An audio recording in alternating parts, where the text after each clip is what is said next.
Granville Exempted Village School District Board of Education meeting. Please rise for the Pledge of Allegiance.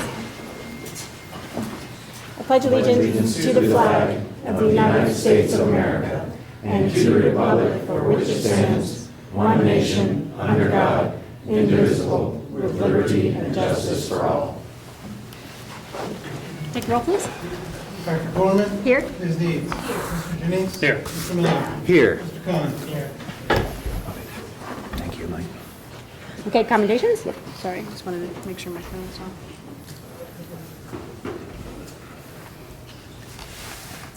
Okay, good evening, everyone. Obviously, I'm not Mr. Brown. He had a death in the family, so he apologizes for not being here tonight, but he's got to attend to that this evening with his wife and his children. So please keep him in your thoughts, but he apologizes for not being here tonight. So this is the first board meeting I've ever run. If it goes really bad, please don't tell him. So our first commendations tonight, we have two students, one from GHS and one from GMS, who earned gold medals at the Family, Career, and Community Leaders of America State Leadership Conference. That's commonly known as FCCLA. GMS student Abby Knobloch received an FCCLA gold medal for her focus on children project Move, Eat, Be. Congratulations, Abby. And GHS freshman Alex Mazich ranked first in the state in the category of entrepreneurship, creating a startup business, which is a food truck serving French cuisine. She will move on to the FCCLA National Competition in Nashville in July. Congratulations, Alex. Let's have the two winners come up here with their advisors, Cindy Schaefer at Granville High School and Barb Lauder at GMS, and share a little bit about their award-winning projects.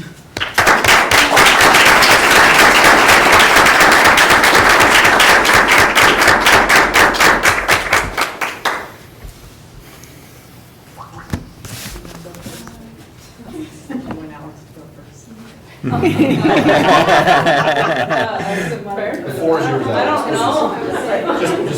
Just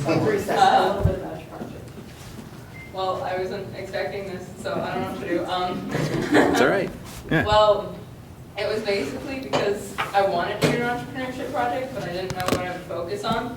But I like French, I like food, and I like food trucks, so it kind of came together like that. So, and I've been working a lot on that project this week, like putting it together because it looked a little rough at first, but so now it's all clean, nice, and I'm happy with it.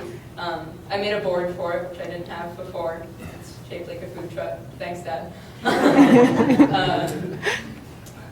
Yeah, Great. Thanks. Yeah. Fantastic. That's why some of the best businesses are started. Yeah.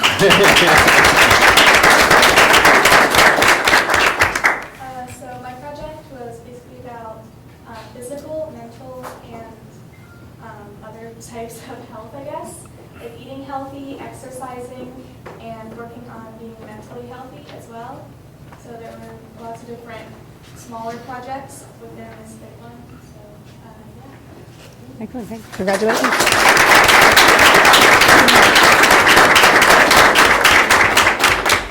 She should stick around. That's on our agenda. I know. You want to go out here? Or?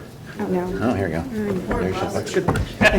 I think she has that wheels on them. I prefer not to. Thank you very much.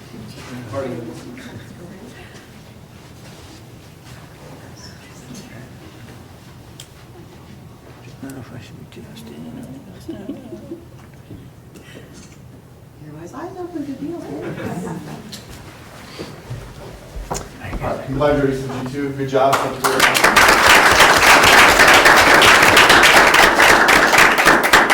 Granville Middle School is also the first place winner in the Fairchild Challenge at Franklin Park Conservatory, earning the most points for the year. The school will receive a $500 prize to be used for STEM or STEAM education initiatives. This was the first year GMS participated in the program at the conservatory, and the students who participated this year were in GMS Family and Consumer Sciences students, GMS FCCLA student in Barb Lauder's class. Laura Penn won the first challenge for green cuisine, many cultured meals. Laura entered her grandmother's recipe for pork Vietnamese soup and wrote an essay about her family's cultural history. Janie Stallworth received 5th place in the Visual Arts Traveling Plants category for her drawing, an essay about invasive plants that affect ponds and their habitat. Sounds like a future Mr. Redding student there.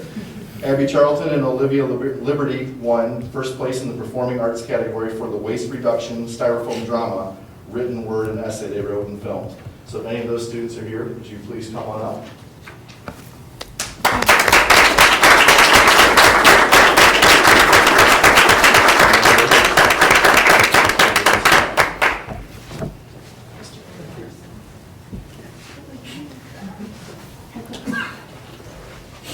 How close together? Congratulations. Walter, you have to stay up here for a second. Yeah. So while Barb is here, the board and I would like to add our congratulations for your selection to receive the Family and Consumer Sciences Professional and Community Service Award next month at the Ohio Association of Teachers of Family and Consumer Sciences Conference in Columbus. The purpose of this award is to recognize educators with significant accomplishments and outstanding leadership in programs and activities that promote community involvement. Recipients of this award make significant contributions towards training, motivating, and inspiring their peers and students to become involved in programs and projects that benefit their communities. Thank you, Barb, for helping GMS students experience service leadership in action. If you guys haven't been to a lot of board meetings, Barb's students are always doing something in the community, and she does a great job, well deserved. Congratulations.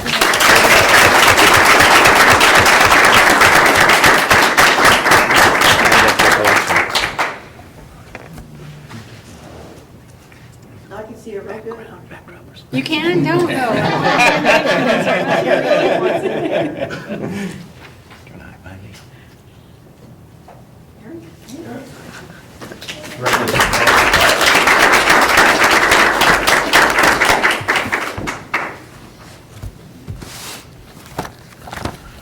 Okay, next we have two Granville High School runners competed in the Division I state track meet.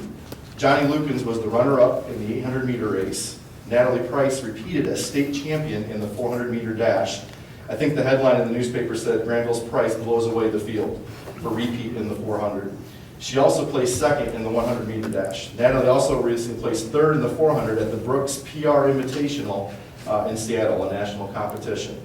Congratulations to these Speedy Aces. Did either one of them show up tonight? I didn't think I saw either one, but congratulations to both of them.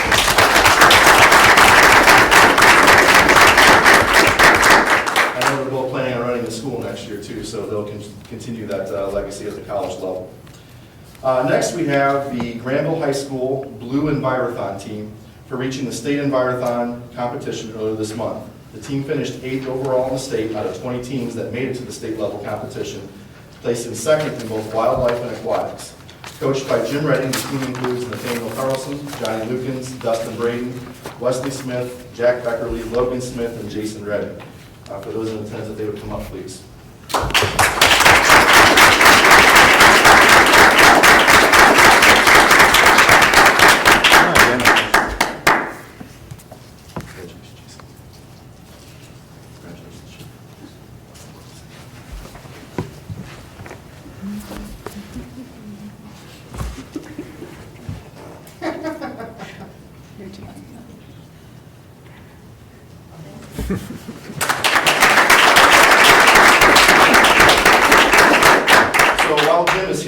We'd also like to congratulate Jim on behalf of the board for receiving the 2017 Arthur S. Holden Teacher Award for Excellence in Science Education from Martha Holden Jennings Foundation.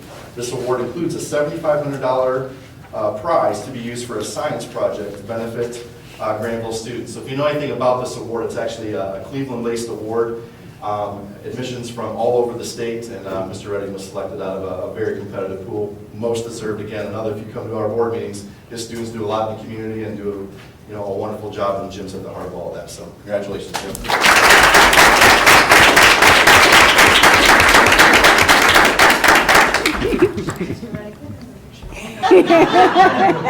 Sorry, I Jim. love pictures. Jim, we love you in our picture taking. I know.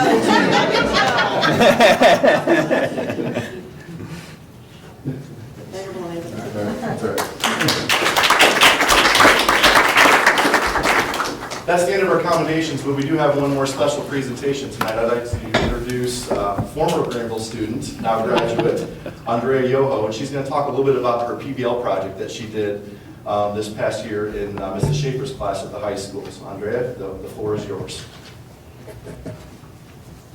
Let me just give a little bit of history before Andrea starts. Mr. Brown gave us a challenge at the beginning of the year and asked us to revamp the study hall room. And he said, if you can do it in phases, that would be great. So we started off the semester working on that project. And then they were kind of working in groups, and we had kind of divided the class into 3 different phases. But then I thought, I want to, I've got to be a little bit overachieving, I guess. And I thought, I want everybody to do their own project and have ownership. And so we kind of worked on that a little bit, then we switched to their own personal projects, and they had a craftsman house that they had to kind of redo, and you'll see the boards for that project up there. And my thought was they could kind of work on both, but that didn't quite work out so well. Because they got going on their own personal projects and then kind of left the study hall in the dust. Well, at the end of the semester, I asked if anybody was interested in kind of continuing and finishing this project, and Andrea, first hand up, kind of said, sure, I'll do it, which I thought, you know how the seniors are kind of phasing out at the end of the year? No. Not this one. She was jumping in, and she carried this thing through, so I'm going to turn this over, and she's going to tell you about the different phases. And we asked Mr. Brown, we had him come out and talk to the class. We asked him what our budget was, and he didn't really give us one, but he said, dream big. So I got things. For phase 1, I have where we just extend the study hall room out a little bit to make this room bigger and tear out all the walls that are in there now and just put a bunch of tables in there for students to sit at. And then along the half brick wall, put a tabletop on it and put connected bar stools onto the brick wall so there won't be stools everywhere around here and kids can sit up all along that wall. So there'll be more space. And I know the computers are changing and everyone's gonna get their own. So I thought about putting plugs on there so kids can charge their computers. And on this wall behind the desk, I decided to put a soundproof just foam on the wall so the sound is controlled. And then for phase 2, it was extending and covering the courtyard and making the senior lounge over where the covered concrete is outside of the teacher's lounge out the window and putting it over there. And for here, I decided to put a glass wall in between here so it feels really open and putting a glass garage door in there. So if teachers want to go in and just say that they need this space for classwork, they can go in there and teach and have a smart board in there with a long table so they can teach in there. And then have glass little rooms for students to go in and work on projects on, because I know we're doing projects now. And they can use dry erase markers to write on the glass, so if they're doing problems or whatever, on there. And then out here, it would extend into the courtyard so people can go out through the double doors and go out there. And I know the teacher, the study hall teacher, wants to be able to see the seniors, so I was thinking about making this glass wall too. So there's no complaints about that.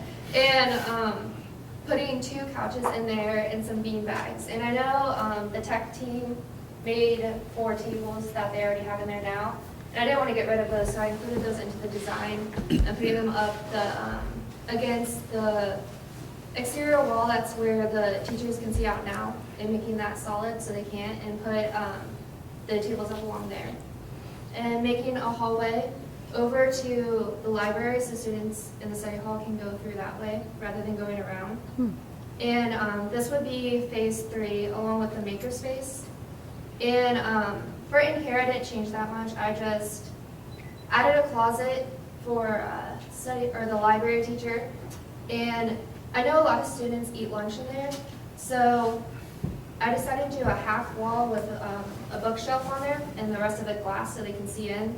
and students can go in there and eat lunch if people are out here trying to study still. And keep the computers there, because I know we need that, and keep the computer room, but extend this out and make it straight across.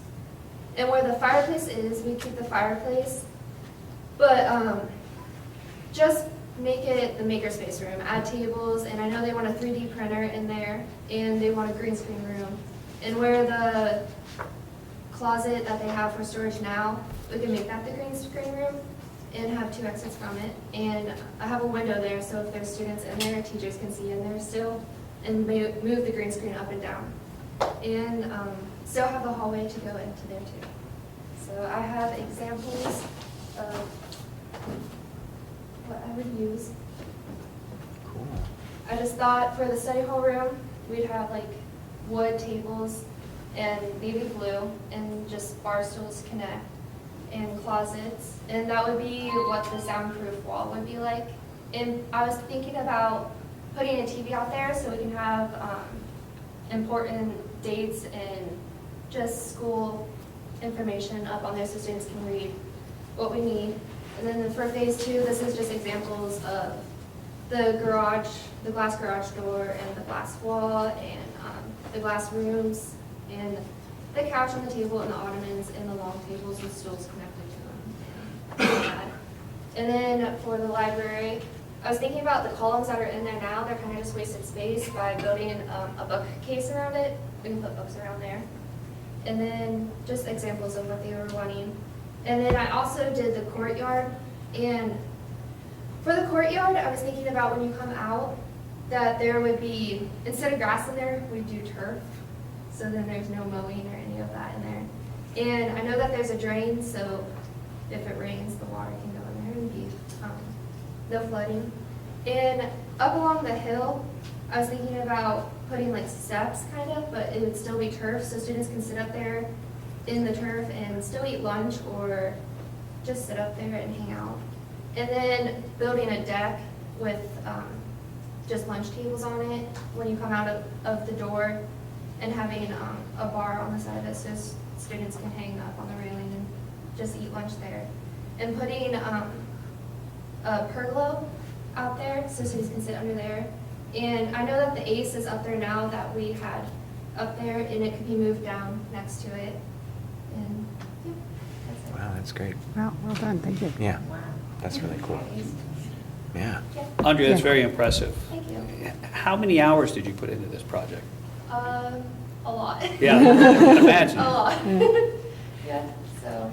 You know, one of the things we're talking about with, especially with project-based learning, is more opportunities for collaboration. And it strikes me that a lot of the space that you've created, the makerspace and others, is really ideal for collaboration.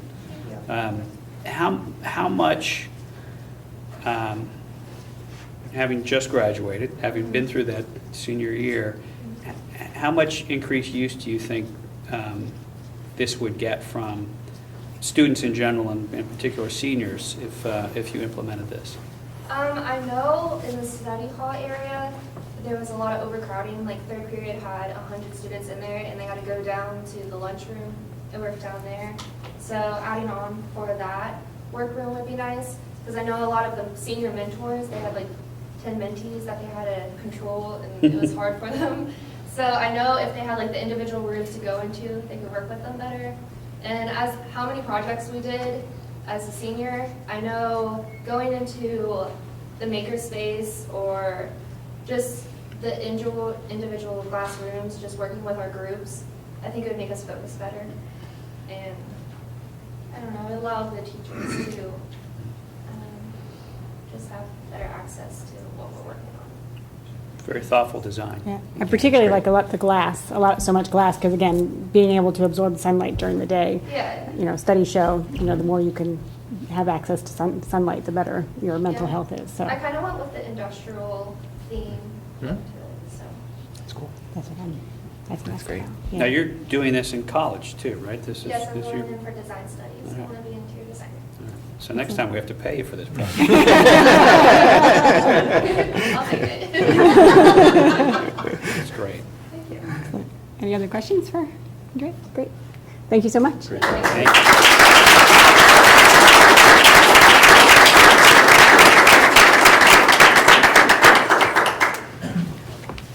You want to release people to go? Yeah. So usually at this point, if you were not intending to stay for the entire meeting, you should feel free to get up and depart. We won't take it personally.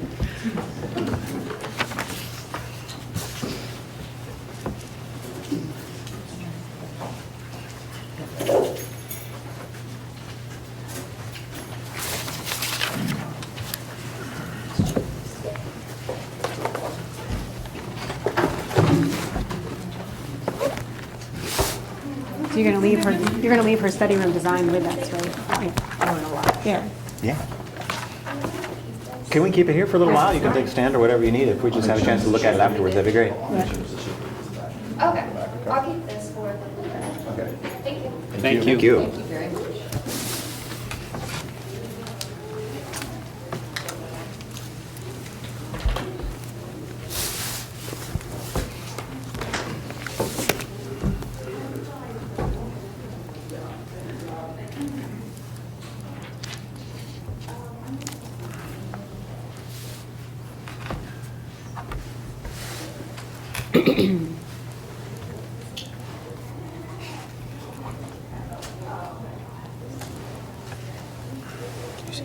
Yeah.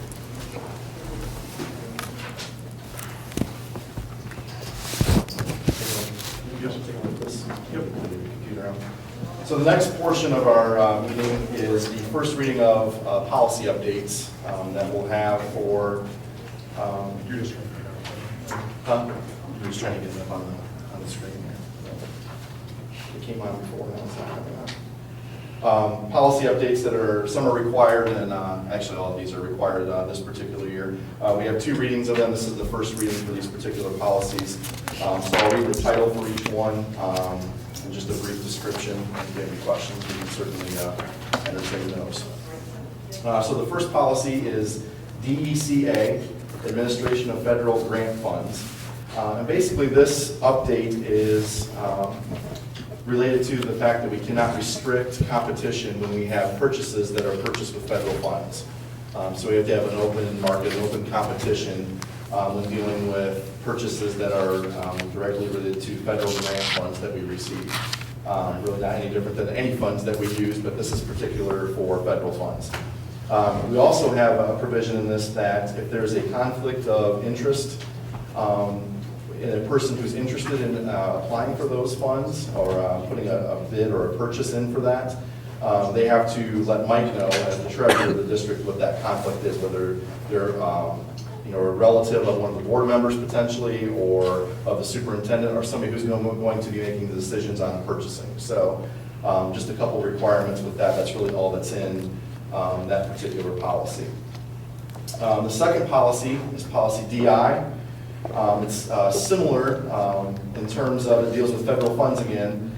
This time we are under the guise of the uniform guidance issued by the U.S. Office of Budget and Management and any applicable state requirements when it deals with federal funds. So basically this deals with data records and retention, and we have to conform with the uniform guidance issued by the U.S. Office of Budget and Management. And if we want to go into more detail, I think we would probably put everybody to sleep on that. So we're just required to follow those guidelines as part of our retention policy. Policy DID deals with inventories. Anything that's purchased with federal funds, if the equipment is defined as tangible, non-expendable personal property, it has to have more than a year's worth of life if it costs more than $5,000. So that's the guideline that we have. That's something that's brand new. We also have to keep property records and inventory systems for those items that are obtained with federal funds. Again, we have to do those with local funds and state funds as well. This is just the federal piece to our policies. Policy DJC deals with bidding requirements. Again, this is all purchases that are over $25,000, but under $50,000, we actually have to get 3 vendors to bid on those particular items. So you actually have a minimum vendor requirement when it's over 25 but under $50,000. Those bids go to the treasurer, and then the business manager and or the superintendent recommends to the board. File DJF also deals with purchasing procedures. All purchases for property and services using federal funds must be conducted in accordance with applicable federal, state, and local laws and regulations, along with the uniform guidance as we talked about before. The only difference in this one is that particular sentence, that federal funds piece. They're adding that to all these policies through OSBA. Thank you, sir. That's it. Thank you. The next one is DJFR, and these are just our purchasing procedures. There's not a whole lot of updates here. This is just a yearly review of the purchasing procedures that we use in terms of getting requisitions and appropriate certifications from the treasurer and the bidding process that we go through as a district. So there are no changes or updates to that. It's just a yearly review, plus the uniform grant guidance that we talked about before was added to that. So that's the only change for that particular policy. Policy DN is the school properties disposal policy. And this again deals with federal funds. Once again, properties and goods purchased with federal funds are subject to disposal requirements outlined in the uniform guidance issued by the U.S. Office of Budget and Management. So basically what that's saying is if we have items that we purchase with federal funds, we have to follow federal law when disposing of it. If federal law doesn't apply to it, then we have to follow state and local law. And if that doesn't apply, then I guess we get to make up our own rules at that point. But by that point, you have rules that you have to follow. The next file is the Emergency Management and Safety Plan file, EBC. This is just basically directing the board to direct the superintendent to have a comprehensive emergency management and school safety plan and drill program in place, which we already have. It actually spells out the emergencies that we have to prepare for. Those include the traditional fire and tornado drills, but also now we have the school safety drills that we have to go through each year. So they've also added this year medical emergencies into this. So you're to simulate different medical emergencies throughout the year and provide training for students. You have leeway in terms of how often and what types of medical emergencies. They give some examples here. We would do ones that we would see more frequently in schools at that particular time. Policy EBC-R is the Emergency Management and Safety Plan Rules and Protocols. So this is just all the rules and protocols and procedures we have to follow administratively when dealing with the previous policy. So it just spells out that we have to have a written comprehensive safety plan. We have to have procedures for administering medications to students and all the different things that we have to do to comply with the tornado drills, the safety drills, and then the medical drills now that we have to do as well in the buildings.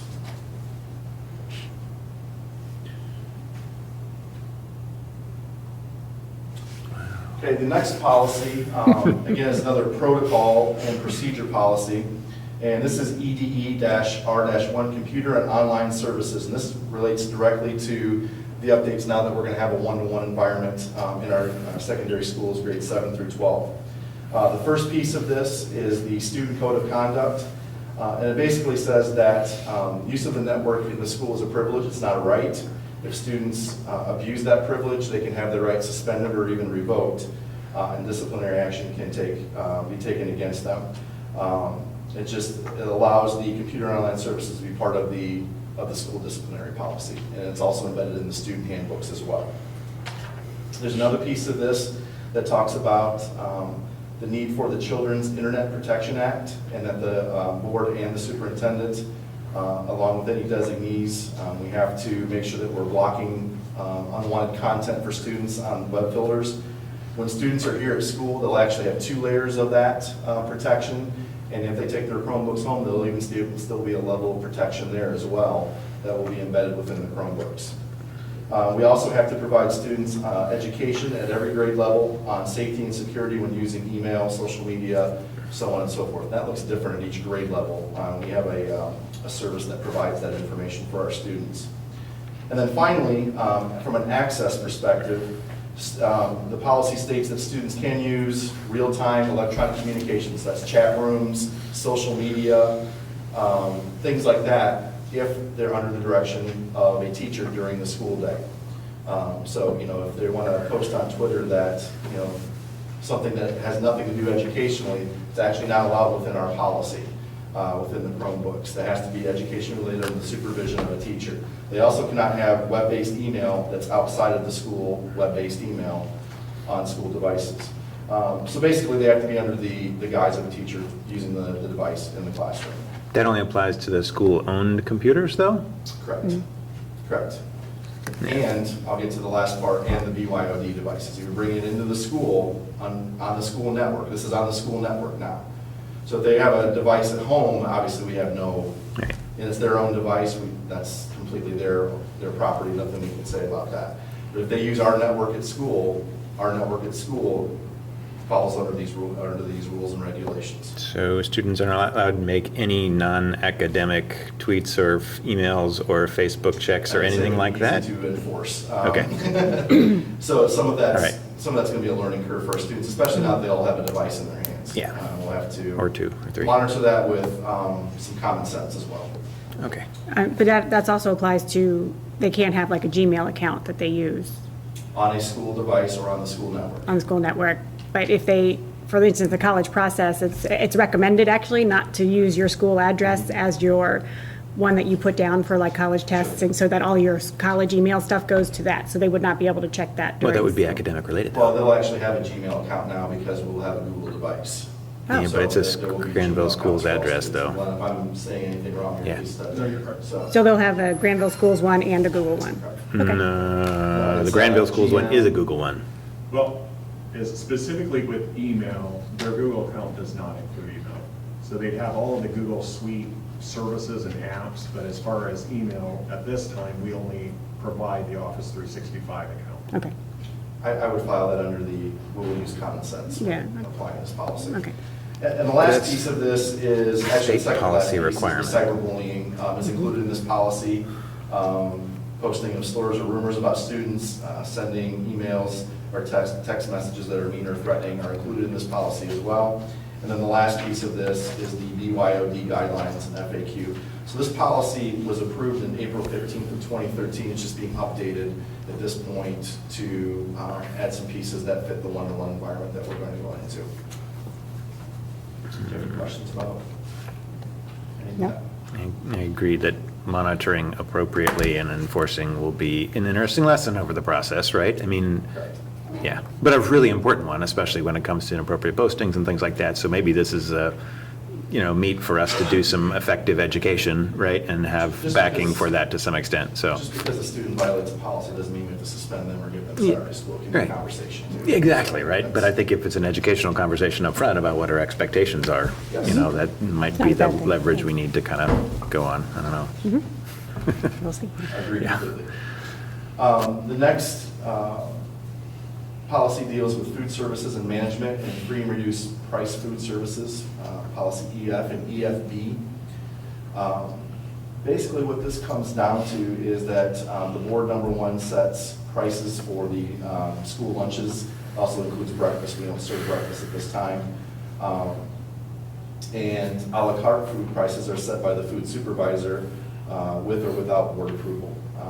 And that's not any different than we've done in the past. It also mentions that a type A lunch is made available to students who qualify under federal law for free meals or reduced meals. Other than that, there's not a lot new, except one other piece, and you've seen a lot of this in the news where districts have told students, you're not going to get a meal because you owe X number of dollars on your food account. And that's been a PR hit for a lot of districts, not so many locally, but I've seen it nationally on the news.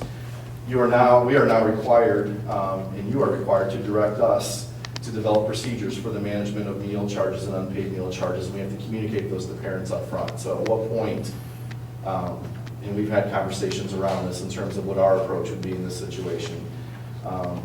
But we have to have those policies and procedures communicated to parents at the beginning of the school year. So that's something we'll be doing in August when everybody gets back. At what point, what would we do if your account became delinquent? We also need to, there's another piece added to this of students with special dietary needs. And I think this would go back to the review that's due this year of the food in the classroom policy. So that's kind of tied into that. We're reviewing that policy anyways this year as part of the well-being conversation that we're going to have later on. And the policy doesn't really, it gives us a lot of latitude, but I think that policy and procedures that we have in place when we review that will be embedded within that piece. The next two policies, and I know this is really exciting, guys, so bear with me on these. The next two policies deal with students who are gifted, programs for students who are gifted. I used to say gifted and talented, so that's the number one change. The other changes are we now have to give a superior cognitive identification test in grades K through 2. We had not done that until 3rd grade. Parents know it as the InView test. We now have to give that in second, K through 2, so we'll give it in 2nd grade and grades 3 through 5, and we'll give it in 3rd grade as well. So there's an additional cognitive testing requirement there. Another test. We also have to notify parents within 30 days of the district's receipt of the results. So we have to communicate those results to families, which we do, that's not an issue. And we have to test the transfer student no more than 90 days after the request of a parent. Other than that, just list some of the approved assessments that we can give students. And the last two parts, which is going to be a paperwork nightmare for our gifted coordinator, our new one, Alicia, that she'll get to meet in the fall. And George's official last day was yesterday, so she is now officially retired. At the end of each year, we have to send a letter and make every reasonable attempt in writing to get a parent's signature on LEPs and LAPs. I think that can be relatively easily accomplished. But the second part of this is if we're not serving a student, even if it's by student choice, we have to send them that they are not being served in their gifted area of identification. So if a high school student who's gifted in social studies decides they don't want to take AP US history as a senior, we actually have to send them a letter saying you're not being served even though you're gifted in social studies that year. So that's going to be a few trees. Is the InView test is applicable kindergarten and 1st grade? I'll reserve comment on that. And I wouldn't expect those scores to change drastically over time. Am I right? The problem, or not the problem, but the issue you run into in kindergarten and 1st grade is the test is read to them. Yeah. And in 2nd grade, they start reading the test. And we do see a significant difference in students when we have that switch. So that's why we want to do the back-to-back when they... Yeah, there might be more value in doing it earlier, right? Just for the identification perspective of families or students or whatever, but I can understand that that's challenging given the complexity of the administration of the test. Absolutely. It would have to be read in a one-on-one environment and we test those kids enough, to be honest with you. Yeah, that goes through all the kids, right? Yeah. Huh. Interesting. The next policy, GBI, deals with English learners. And this basically just changes the verbiage from limited English proficient to English learner in the policy, just a different name for that particular group of students. There are no other changes in that policy. Policy IGBJ, Title I programs. The only changes in this one and the next one, IGBL version 1 and 2, they change parental or parent, and they add the word and family after that. So it's parent or parental and family everywhere where it says parent or parental in the previous version.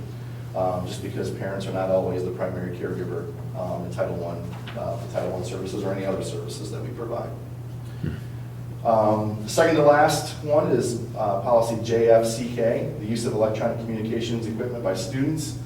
Again, this is in preparation for the one-to-one, because our Chromebooks will have built-in cameras on them. And it basically says you can't take videos of students in places where you shouldn't take videos of them with those particular cameras on any device and disseminate that information. If you do so and it reaches certain levels, we may even have to involve law enforcement as part of a violation of law. So it kind of spells out what those violations are, and that's something we will obviously make sure we communicate with students come the fall. And the final policy is JN, and this deals with student fees, fines, and charges. And what this one talks about is debt from food services. It's really the part that's really getting after. And you can roll over debt from food service from one year to the next. It's called delinquent debt at that point. If you decide that it's not worthwhile or too costly, for whatever reason, and you have to write the debt off, then it's becomes called bad debt at that point. And then you have to use money from either your general fund, school and community organizations, or other non-federal sources. You can't use federal funds to pay for delinquent fees from students. You can carry them over from year to year to year, and you have to show maintenance of effort in trying to get those fines and fees back from the families. That's pretty much all that policy says. So that's your first reading. I know that was terribly exciting and what everybody came here for tonight, but it is necessary to give us the guidelines and regulations which we operate by. So it's a necessary evil that we have to do every year. And the second reading will be at our July meeting. Are there any questions? The only thing I just want to add, most of the federal dollars changes are not really going to apply here because we do not use federal dollars to buy equipment. We primarily spend federal dollars on salaries and in limited amounts on professional development for teachers, but that's really all we do. So we do not have any equipment that's been bought with federal dollars, nor do I anticipate that we will be at any point. Okay. Great. Any policies eliminated or reduced as a part of this when we get all these new ones? No. Yeah. That Just will wondering. is there. That's kind of what I thought. Okay. Any other questions about policies? Great, thanks, Brian. Okay, thank you very much. I'd like to introduce our next presenter, Chris Franz from Sports Safe, and he's going to talk to you a little bit about the testing protocols that the company uses. Peter, set up here for you. Thanks. Yeah, my name is Chris Franz with Sports Safe Testing Service. Well, I guess my computer kind of set up for me. I'm going to kind of give you a brief synopsis of Sports Safe itself and how we kind of came about. 20 years ago, my father was a team physician for Olentangy High School, and while being a team physician there, a young boy was shot and killed over a drug deal. A lot of people don't know that, it happened so long ago, but that's why Sports Safe was kind of started. The young boy was dealing drugs to the athletes. Upon realizing that, he decided he had to do something about it, started researching student drug testing, and the Vernonia case at that time had just gone through the Supreme Court in '96. So with that, he was able to then, get with that information, help Olentangy author their first drug testing program. And then after he put the policy in place, we didn't manage that program at the time. We just basically helped them author it and helped them implement it. And then upon doing that, we decided, you know what, other school districts out there might have come across the same problem. So we started talking to other school districts and doing some community time with that, and decided, you know what, I'm going to do something about it. So we started Sports Safe. Sports Safe now basically travels around to different school districts and help them implement and manage student drug testing programs. We've been doing that now for about 20 years. We now reach out from the Outer Banks of North Carolina to the Eastern Sierra Mountains. And we do strictly student drug testing. We don't do any, Sports Safe itself doesn't do, employees and DOTs and those kind of things. Our policies and programs are built strictly for student drug testing. So we have a lot of knowledge of different places and parts of the country that how, we have a transient population in the Outer Banks versus, Olentangy and the growth that's been going through in the rural Kansas school. So we have a very big, broad range of different students. But one thing we have found is that drugs don't segregate between the district lines. Every school that we work with does have drugs involved in that district. So, but I would tell you a little bit about what our process is like. Over the next,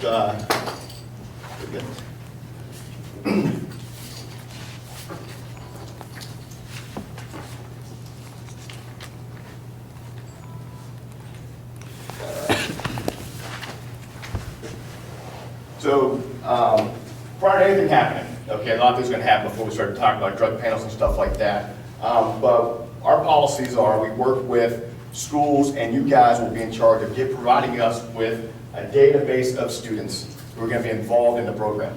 So every parent prior to the process starting has to sign consent form saying, yes, you can drug test my son or daughter. Okay, upon you guys gathering that database of students, you'll provide that to us. With that database, we actually take care of the management of the program from the random selection, the MRO work, the lab-based testing, and all those pieces and parts. But we use, you guys are the resource to get that permission form from the parents themselves. Whenever we do a drug test, these are some of the things we're looking for. Now, one thing we've added in there that's well, no longer an extra is ecstasy.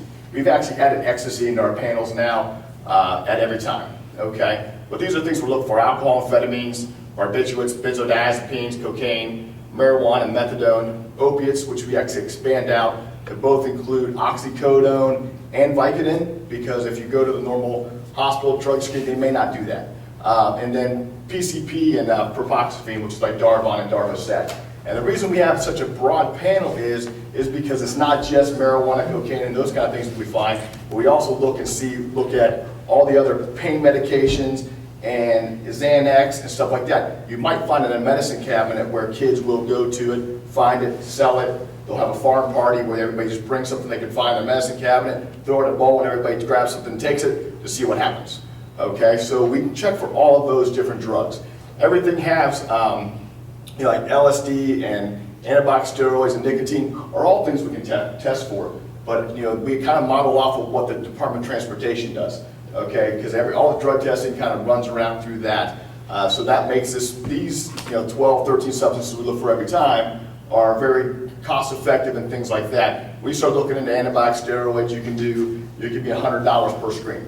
Because there's so many different antibiotic steroids out there. LSD, yes, and unfortunately, we're actually starting to see more people asking about it because we're actually seeing that come back a little bit. But one thing that's very hard to detect is the LSD molecules and metabolites themselves are light sensitive. So once you collect the sample, it has to be wrapped in foil and those kind of things. So it makes it a little harder for us to detect in that aspect. And nicotine, again, some schools do nicotine, some schools don't. It's kind of up to your policy and stuff as far as you're looking at and what to test for. So that's kind of the broad range. We do have another alcohol test besides. We run a 12-hour alcohol screen every time. We do have a screening thing called the ETG alcohol, which actually looks at the liver. It's an enzyme secreted from the liver. Then when it looks for that marker, anytime alcohol is consumed. And that way, that actually gives us the window of detectability of about 80 hours. So now instead of just having a 12-hour window of detectability with that, we can actually expand that out to 80 hours. So it's a little bit different. It costs a little bit more, but it gives you that opportunity. You don't have to do it every time. But if you know there's a big football game on Friday night, or there's prom, or there's homecoming, you can add that into your panel the next time.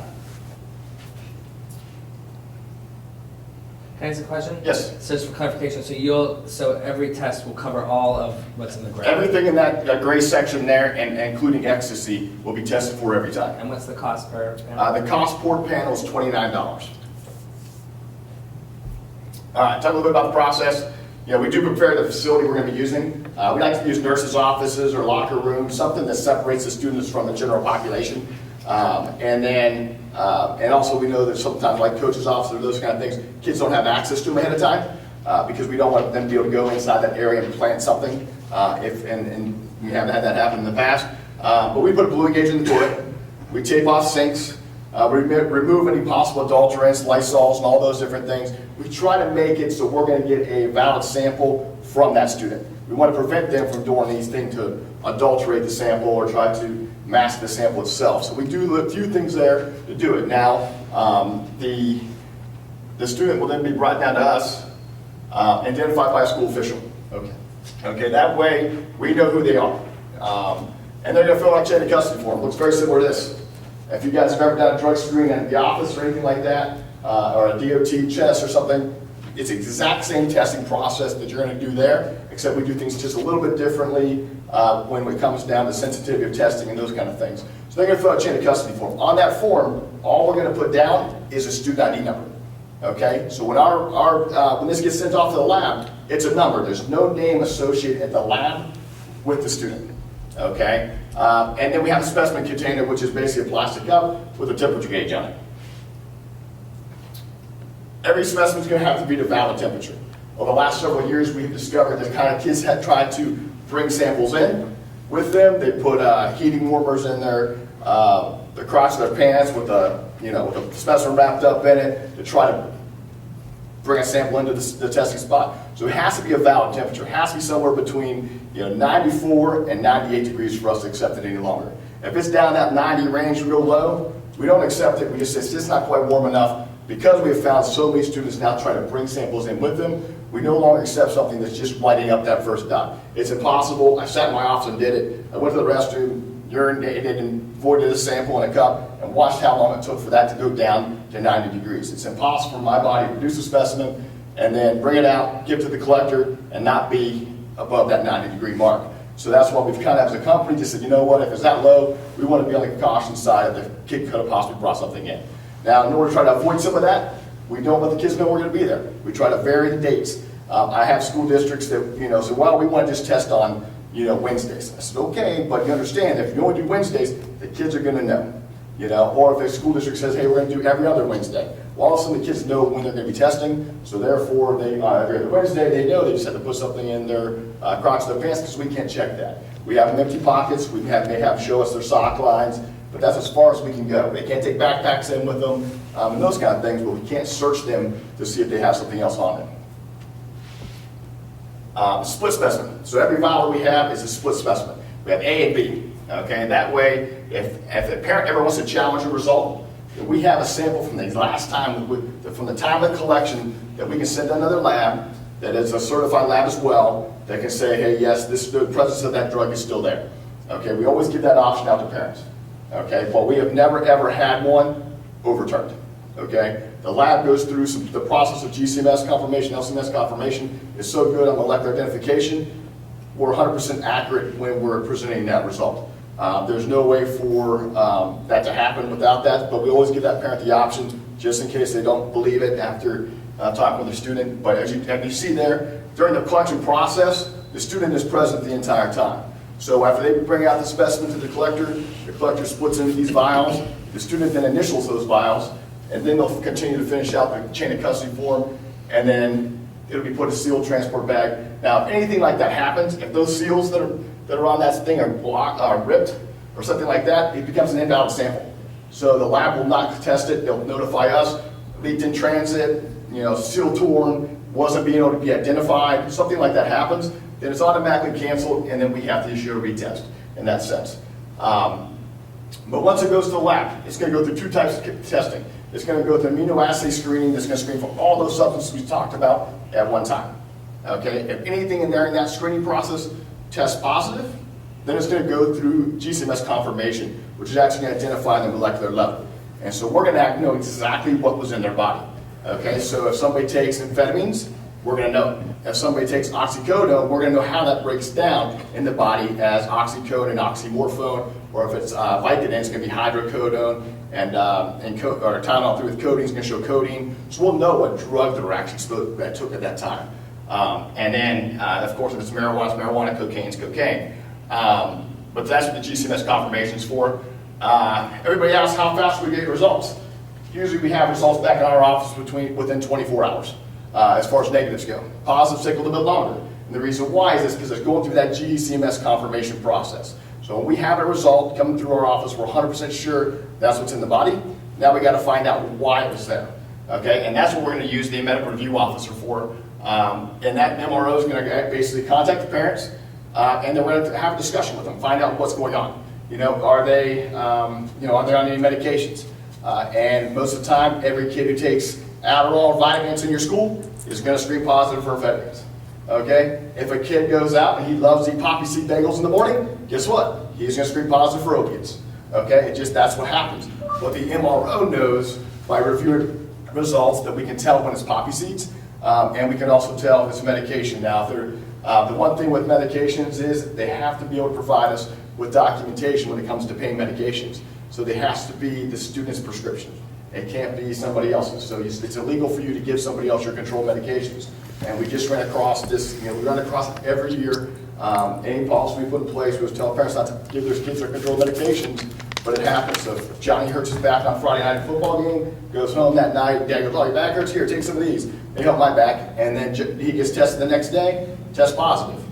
And it's not his prescription. So therefore, your policy wouldn't have to come and take place on that. So that's one thing to make sure that in the education piece, we always tell parents that that's the process. Secondhand exposure, everybody asks about that. Okay, if I'm around it, can I test positive for it? Absolutely not. Okay, there's no way for you to screen positive for marijuana at the level cutoff levels by just being in a room with it, around it, something like that. And they have done a scientific study with the military, and basically you have to be in a really small office, 16 marijuana cigarettes smoked at one time. You'd have to wear goggles because the fumes are so noxious, just reach about 8 or 9 nanograms, or 10, somewhere around there. Okay, and our cutoff level is going to be about 15. Nicotine, same way, no secondhand exposure with that as well. Cutoff levels, those are what we use as a laboratory to be able to say, okay, what are we going to rule positive at the lab, and what are they going to be able to tell us about? We use a 20 nanograms screen cutoff. The DOT standard is 50, but since we're zero tolerance policies, we can go down to 20.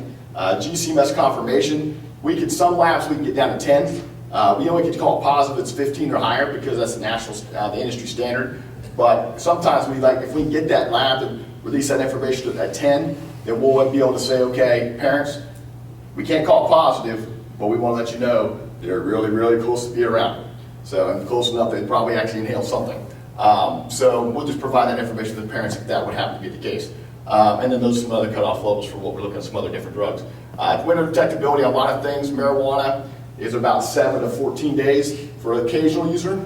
The chronic user is going to expand out to about 30 days because the amount of their smoke and the THC levels in their body are compounding every time they smoke. Okay, the occasional user, they smoke once and they're not really good at it. You know, they probably don't inhale enough to bring those levels up very high, and with their metabolism and stuff like that, they'll actually deplete very quickly out of their body. Adulterants is something we look at as far as kids trying to bring stuff in. Some kids think if you drink vinegar, you can alter your pH of your urine, so therefore we just let them keep thinking that, because that can't happen that way. The Mountain Dew looks like it, baking sodas and those kind of things. So we kind of check for those adulterants. We monitor the pH, we monitor the specific gravity of urine to make sure it's a valid sample, not too dilute. So we want to look at those different things. But we also keep an eye on, I just ordered a bunch of what's called urine luck, or it's a synthetic urine that they use for analyzing medical equipment that they're actually giving out, and they'll actually market it towards passing a drug test, but if anybody asks, it's just for medical purposes. But I've actually sent it out to my collectors now because, it looks kind of weird. It's kind of like a really neon, glowy yellow. It just doesn't look right. So I had to send it out to my collectors because that's what we're running across now, is having people trying to bring something like that in to the workplace or into the school, and then be able to try and pass a urine test using that. So we try to avoid those as well. Right, to talk about the role of the MRO, somebody's going to review results, he's going to review medications, he's going to talk with the parents. The nice thing about our MRO is in-house, so he kind of runs by what we ask him to do. With your industry standard MRO with the employees and those kind of things, he's going to be cut and dry, positive, negative, positive, negative. With our MRO, he can actually discuss with parents about a second positive. If a kid tests positive today, and then in 2 weeks we test him again, his level went up, but the meeting with the parents and the counselor has not happened yet, he can simply say, you know what, there hasn't been enough time lapse in between his positive test to be able to rule this a secondary positive. Because he's had the discussion with parents, intervention hasn't taken place. There's no reason to give a kid a second positive, now he's removed from athletics for a year or something like that, whatever your policy states, when he hasn't had time to have intervention. But sometimes you do want to know whether or not the kid stopped using, just so he can get back on the football field and show a negative test, depending on how your policy is written in that aspect of things. And then we'll report results to the school. So we usually have one designated school official, sometimes two, that we report results to, positive tests and those kind of things.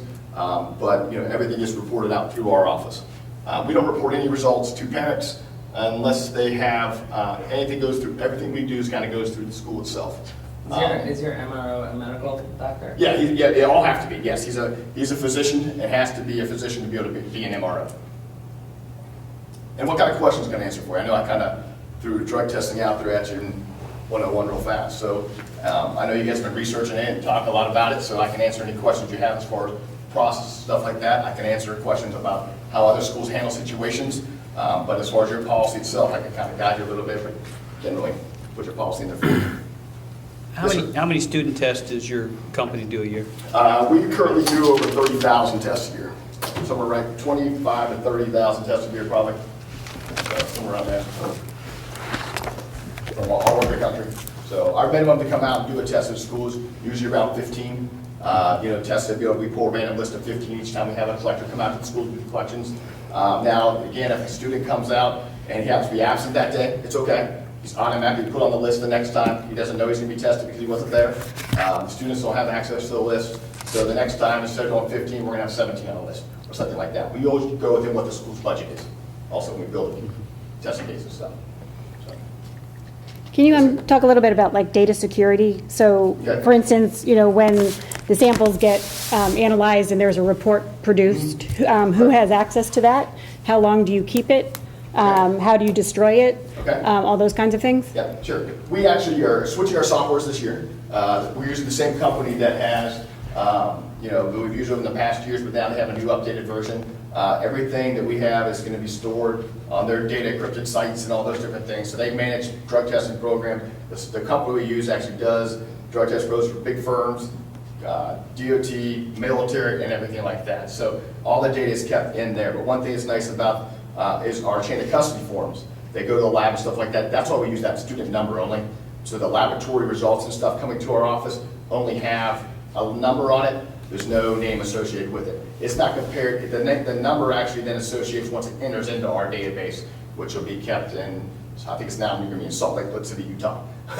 So that data file will be there. As far as the chain of custody forms and those kind of things that we have that student signs, we'll hold on to those for about 7 years. And the reason we do that is we have some schools that do middle school and high school, so we'll hold on to hard copies of the chain of custody forms for 7 years. The lab itself will hold on to a chain of custody, I think, for a positive test. They'll hold a positive sample for at least a year in their vaults and stuff like that. And they have to hold different collectors and they have different rules in 2 years. They have to actually keep their copies of different forms and stuff like that. But they all the labs and ourselves, we actually kind of mirror the Department of Transportation as far as how long we hold data. We do hold ours a little bit longer because we do deal with kids in middle school sometimes. We want to get them through the high school career. Just like yourselves, once a kid actually graduates, you're actually supposed to then take your records and according to the rules with the Supreme Court and those kind of things, you got those records and then destroyed and they're kept separately from a kid's academic file as well. So, but if we wanted records destroyed on an annual basis, can we do that? You can do that because I'll have everything. Yep. So, I'll have everything as far as me, destroy your records on an annual basis, I can't do that because I have to have those, just the law behind it has to follow that DOT standard and stuff like that. So they will stay on record in whatever system they're kept on for Right. 7 years, Well, no matter what we But no matter decide. what, as far as the hard copy of that record will be in existence, it doesn't disappear. It's either an archive file or something like that. But as far as the records themselves, they don't, they can archive them off of our main database, but they stay there because it's like a computer software program. You save that file saved at that point. Now I can check with the labs and say, hey, the school district wants these things to be removed after so many years. We can't do it. You don't want to do that because if a kid comes back, you go, hey, Chris, what happened?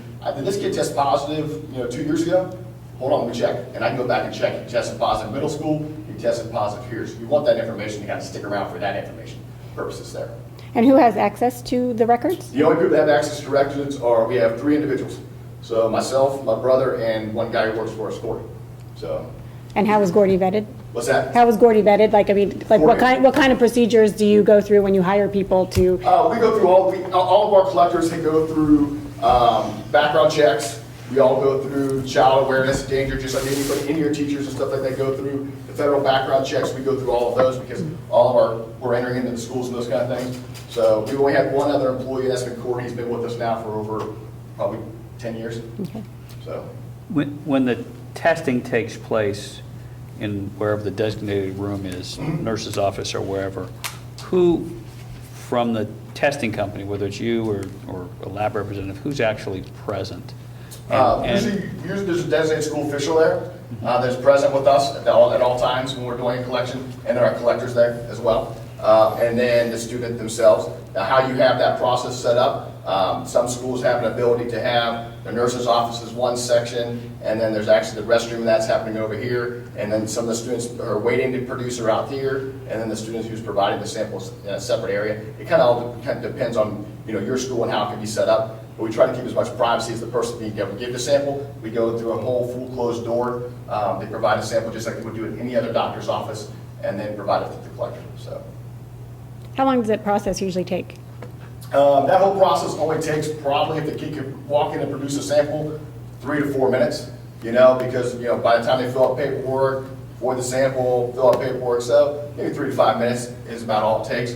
What we try to do is we try to set up the timing to work out, and the first time you test, it'll be, oh my goodness gracious, this is taking forever, just because by the time you get the process down, going and getting students, bringing them down and those kind of things, that's going to take more time than us actually collecting the samples. So we always encourage, the one thing you have to watch for is once the kids know we're testing, then the text messages go out really fast, and then all of a sudden you have kids disappearing, Mom, I'm sick, I gotta go home, and those kind of things start to happen. So we encourage the schools to kind of go gather everybody up, bring them to one centralized location, and then kind of filter them in there, do all the boys first, then do all the girls or something like that.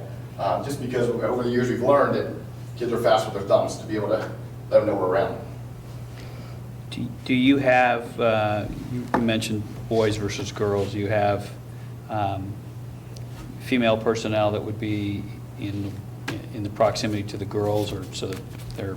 The designated school official would be our things. If I have a male collector there, then we usually ask for a female school personnel to be around, while we're testing the girls and stuff like that. I always, we never try to be one-on-one with a student at all, especially a female if I'm a male.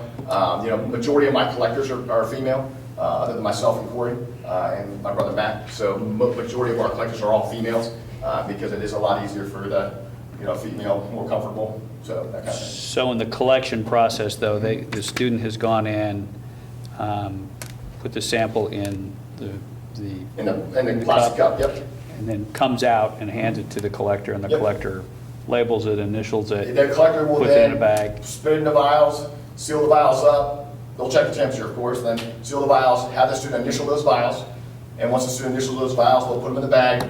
Then they'll have the student finish completing the paperwork, signing, saying, hey, yes, this was my specimen I gave to you, and then they'll seal it up, put it in the transport bag, and off it goes. Student actually gets a copy of that chain of custody form to take home with them, so they have that. There's a number up top, which is a specimen ID number, which follows that specimen the entire way. It matches the seals here. So if a parent calls and says, hey, my son or daughter was tested, how can I find out results? Well, if they can provide us with the specimen ID number here, then we can actually be able to give them the results. If it's negative, it's very easy to do. If it's positive, we ask them to contact the school.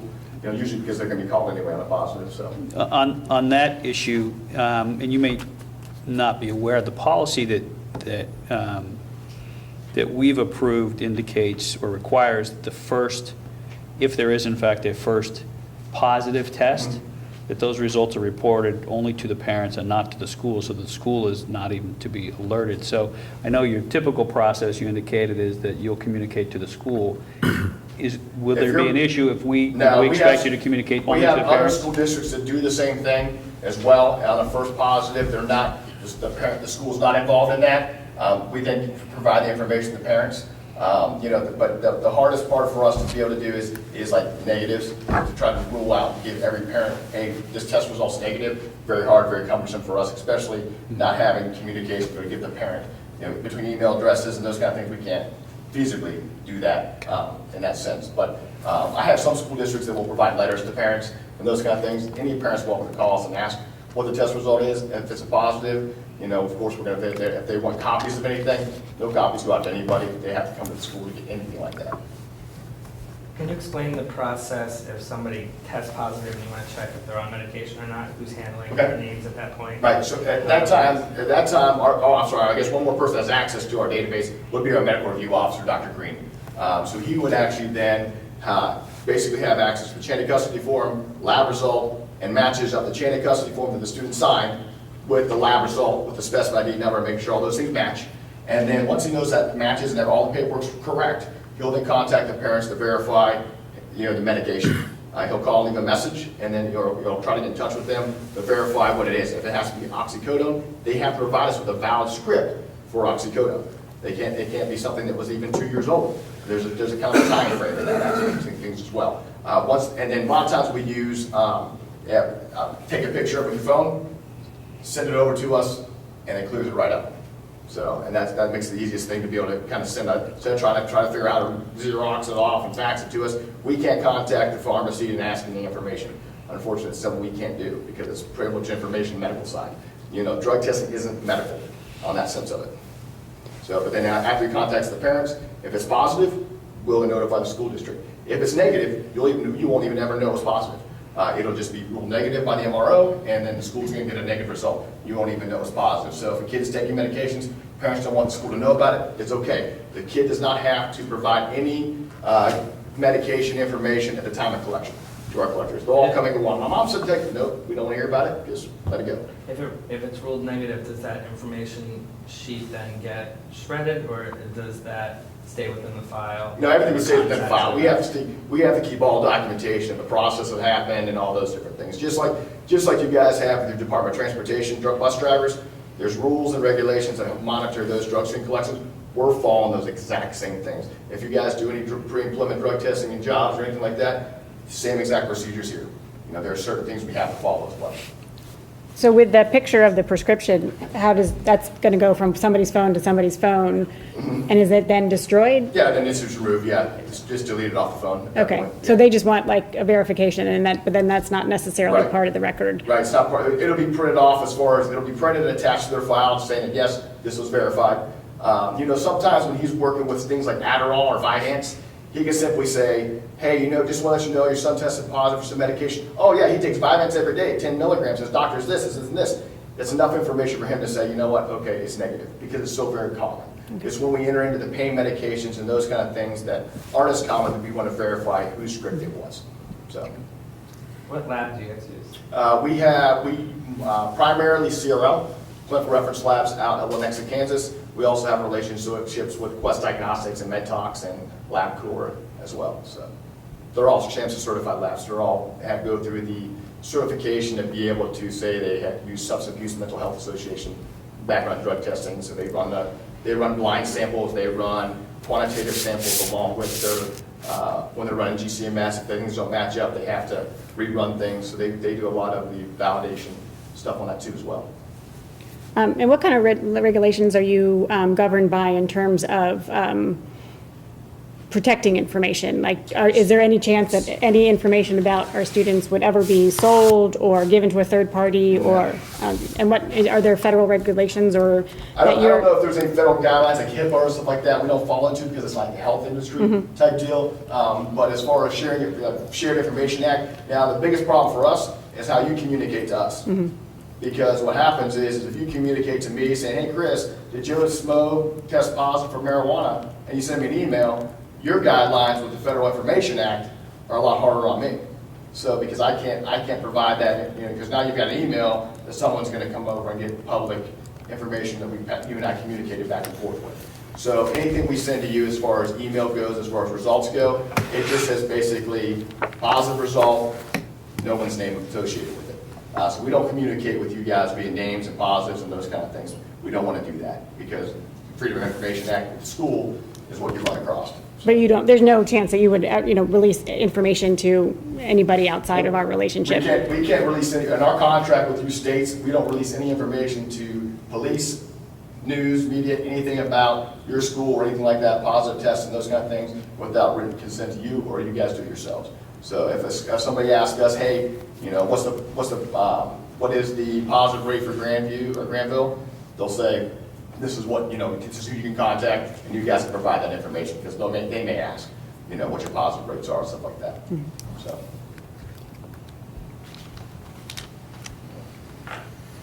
Anybody have any other questions? Just one more. So the per test is $29 per panel. That's the cost total. There's no overhead costs. There's no $29 per panel gets you that standard panel, MRO review, all those different things. The only time we charge you additional is if you want to add something on, or if there's a case to where you need to have a student tested off-site, you know, and they go to someplace other than our office, which is in Powell. We have to charge something because if you go to, there are some occupational health places and stuff like that we contract with locally, they'll charge us so much to collect the sample. So therefore, we just pass that cost through for that sample. And then again, it's only going to happen if somebody can't produce while we're in school, or maybe the parents want to follow up with something, or maybe they want a follow-up test done, and we don't have a collector there. So, and that's the only time that would be coming into play. You're going to actually, whoever's our designated school official is going to say, yeah, let's go ahead and send them there. And you guys are strictly urine testing? If someone can't perform, you don't do? We don't go to an alternative reason, and the reason we don't go to an alternative test like saliva right then, the window detectability on saliva test is only 12 hours for marijuana. So as soon as you say, your students find out that, hey, you know what, if I can't go, I get the saliva test, guess what happens? Every student can't produce a specimen because they know they get a saliva test, which isn't as sensitive. So that's why we always stick with, at one district, stick with the same technology as possible. So What is the 80-hour alcohol test it's cost? called an ETG alcohol, so it's an enzyme secreted from the liver. I believe that's an additional to 7 or 10, I can't remember exactly. So, but it is basically when you want to add it to it. We have different panels, so we have a panel set up. So, but what we need to know is you need to tell us before the random selection is done. You can't get the list of names. You know what? Hey, today we're going to test for alcohol. It has to be done prior to that, so that we know that it's going to be done ahead of time. So that way we're protecting you from picking out people's names and stuff like that. So. And everything's done by random selection. It's all done by computer.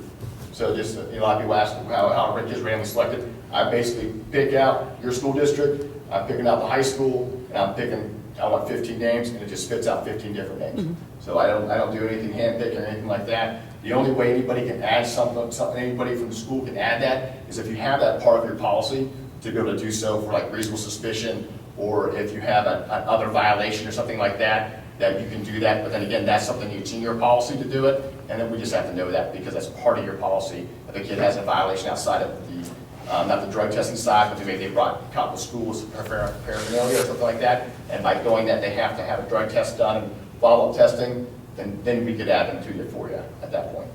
So, but it has to be, again, part of your policy, so.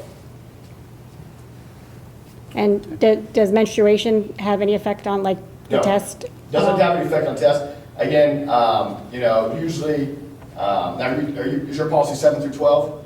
Or is it 9 to 9 through 12. 9 through 12, usually by that time, a little more comfortable with it. We do have, we're very sympathetic with it, as far as it happening. Most of our collectors are female, so it works out well. It doesn't affect it at all. We just simply say, if they say that, so okay, try to go a little bit in the toilet first, and then go in the cup, and it kind of helps do more of a clean catch in that sense. But it doesn't affect the results or anything like that at all. Okay. Any questions? Any other questions? No? Thank you. Thanks very much. Thank you very much, Chris. Thanks, Chris. Dr. Corman, I would add one thing.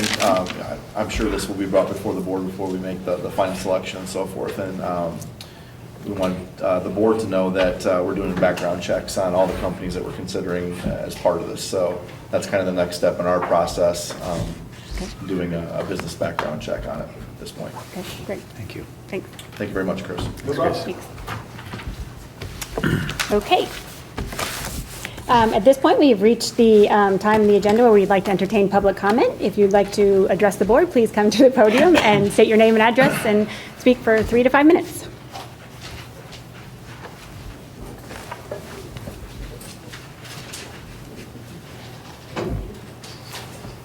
Dennis Bouchon, 327 East Broadway. And I know that the board tries to be open to the community on all issues. On the urine testing issue, you have failed, though, to meet the legal standard. And I'll get right to the bottom line, the policy is invalid. And I'll explain it why, because y'all violated open meetings law. You noticed correctly, but you did not provide sufficient minutes. And I'll just quote from the Ohio Supreme Court decision on it. The minutes must include sufficient facts to understand and appreciate the rationale behind the village council's decision. It applies to all bodies. So they must contain sufficient facts and information to permit the public to understand and appreciate the rationale behind the relevant public body's decision. And that was referring to a work session, which I'll get back to in a moment. And then it goes on to say, minutes certainly should not be limited to a mere recounting of the body's roll call votes. Y'all had, according to your agendas, 12 meetings that the agenda said reference substance abuse policy. I don't know what happened to it because none of them said anything beyond board discussion, is all 10 of them said. But your biggest problem is two of the meetings were work sessions in July 2016 and April 2017. Both of them were basically 3-hour work sessions. So you had 6 hours of work sessions. And as you know, because I mentioned it before, it said those had nothing about anything. It had nothing about the meetings. All it did is repeat the agenda with the time opened and time closed. That's a flagrant violation of the open meetings law. In your minutes, Mike and I exchanged emails saying that some of them are on YouTube, which does not matter according to the Supreme Court, because your official policy is the minutes are the ones you adopt. Your 2011 policy said the minutes are written minutes. In addition, the work sessions had no recording. I was at 90 minutes of one. And the reason, if you read the Supreme Court, says it's so important, is because when it's 6 hours of blankness, you get, like, I appreciate what Chris said, but a lot of it is, to be charitable, is tendentious. And you have 6 hours of meetings with no information on what was discussed, what was said, what was deliberated. So the public has no way to know what's happening, and whether it's good or bad, it's illegal. So I'll get right to, there are 2 remedies. Number one, if you go to page 100 of the Ohio 2017 Sunshine Manual, is invalidity. It's invalid. You clearly violated, it's invalid. Second, you get fined $500 for each meeting. How can you cure it? You can't cure it. The only public meetings, open meetings violation that's been cured is when you put something on the ballot. So you can't just say, oh, now we're going to discuss it again, because it's a fatal, invalid mistake that you made. Not that you weren't well-meaning, but you violated the law. It's invalid. So what I would suggest, kind person that I am, is that you delay it for at least a year, that you talk to your counsel, or have me talk to him, and we'll go over it with him. And see if you can come up with some cure to try to cleanse these violations, to make it a valid policy if you want to do it. All of your open meetings, all of your meetings have violated this for many years. However, I'm not challenging the others. I'm challenging this one because the policy is intrusive, unjust, and harmful to the students. It's not trivia. That's why 25 or 30 people turned out overwhelmingly against it. And I can make further arguments why it matters. But the reason it really matters is because it's illegal. You made a mistake, and it invalidates the law. And I would rather just go over it with your lawyer, or you refer it to your lawyer. Bring Kimball in here and talk about it, rather than to force it to be invalidated. If anyone wants to ask me questions, or I would suggest just go to the Ohio, the Attorney General's 2017 manual, page 100 is where it starts. And there's 2 key cases on it. One which might prefer the 96 case, White versus Clinton County, and then the second one is Long versus Cardington Village in 2001. Those are the key cases. And the language is unambiguous, and I think you have no case with those 6 hours, which happen to be, as far as I can tell, 3 times the length of all the other discussions, board discussions, combined, at least taking a quick skim on YouTube. So.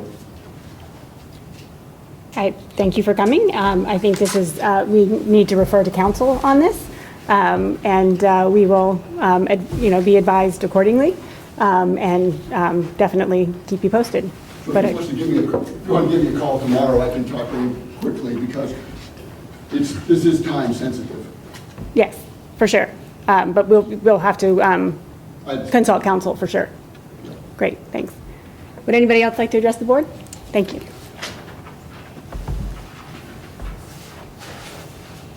John Bishop, 120 South Main Street.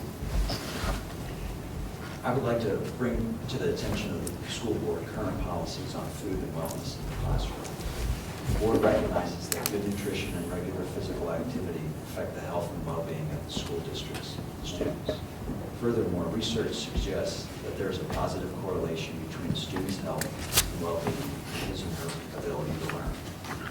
Moreover, schools can play an important role in the developmental process by which students establish their health and nutrition habits. The current policy on classroom rewards states that routine or short-term classroom rewards cannot be food-based. Food rewards provide unneeded calories and displace healthy food choices. Rewarding with food can interfere with children learning to eat in response to hunger cues. This teaches children to eat when they are not hungry as a reward to themselves, and may contribute to the development of disordered eating. The current policy on birthday celebrations states that in keeping with our goal to shift the focus of celebrations from food to children, parents may send over non-food items to celebrate their child's special day. Current policy on classroom parties states that the Granville School District can help promote a positive learning environment, providing healthy celebrations that shift the focus from food to the child. Every attempt should be made to serve healthy food and beverages during classroom celebrations. And the current policy on candy states that candy is often prevalent at school parties and celebrations and used as rewards in classrooms. It is important to point out that candy can contribute to weight imbalance and cavities in children and provides no nutritional value to their diets. Candy may also displace healthier food choices. Current policy is not up to date with the latest scientific and medical research. Furthermore, current policy is not being followed or enforced at the Granville school level at the elementary school. Birthdays are still being celebrated with sugary treats, and the top leading school districts in Ohio do not celebrate birthdays in schools, as they distract from the learning experience and from the students. And also, top leading school districts in Ohio only allow prepackaged fruits and vegetables and water at school parties as food items. The elementary school celebrates April Fool's Day with sugary treats. Junk food is also a focus of school parties and celebrations. Third grade celebrated the last 26 days with sugary treats, including 2 days of donuts, Hershey bars, lollipops, gum, ice cream with caramel and chocolate sauce, licorice, Smarties, and 4 days of Oreos, and then finally Liquid's ice cream. Vegetables were only offered 1 day. Candy is still prevalent in the classroom, with gum being given as a frequently unhealthy food choice for rewards. Field trips also are food-based and focused on unhealthy food. Food does not need to be there. The food is a distraction from opportunities to learn and detrimental to the health and well-being of the district students. 80% of the body's immune system is in the digestive system, making a healthy gut a major focal point to maintain optimal health. Unhealthy diet and nutrition in children negatively affects cognitive development and intellectual performance, as well as leads to chronic diseases. I urge the school board to create policy that reflects the well-being of students and the latest medical and scientific research that is available about health, diet, and nutrition. In addition, I would like to see the school board ensure that policy is followed and enforced at the school level. Thank you for your time. Thanks for being here. We will inform Mr. Brown about what you've said tonight, and it's timely because we're at that point where we actually need to review our food in the classroom policy, so I think it's very timely. And so we will instruct him to consider what you've said tonight and work ways so that we can make sure that we're actually following policy that we have. Thank you. Yeah, thanks.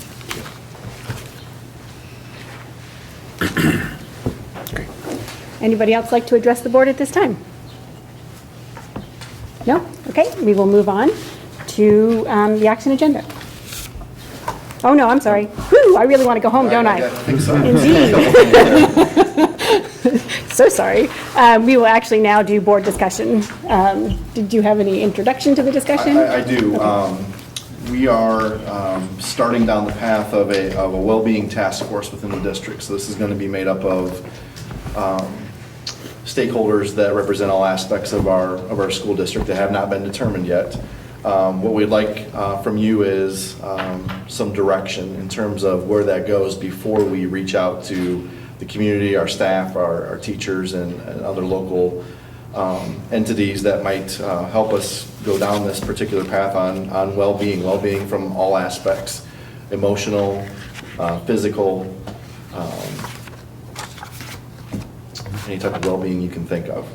So what we're really looking for here in this particular part is outcomes that you may be interested in, priorities that you have as a board, thoughts that can really just help shape the entire scope of work that we're going to have before us over the course of the next year. This is, it's a relatively big initiative that we're trying to narrow that down and give a little more focus in terms of what you as a board would be interested in terms of outcomes and directives, priorities, et cetera. So any thoughts you can give that will help us shape that conversation starting with our leadership team would be appreciated.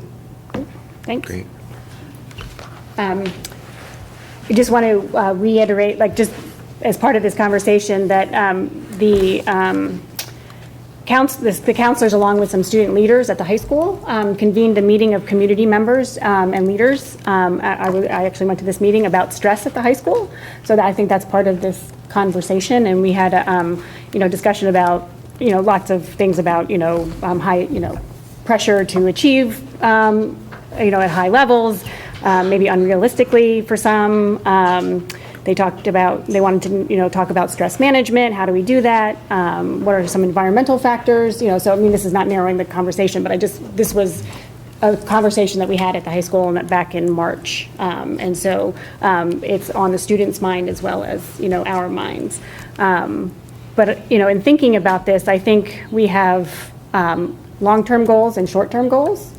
I think we have things that we can address in each of the buildings, but then I think we have things that are more district-wide, but also more county-wide.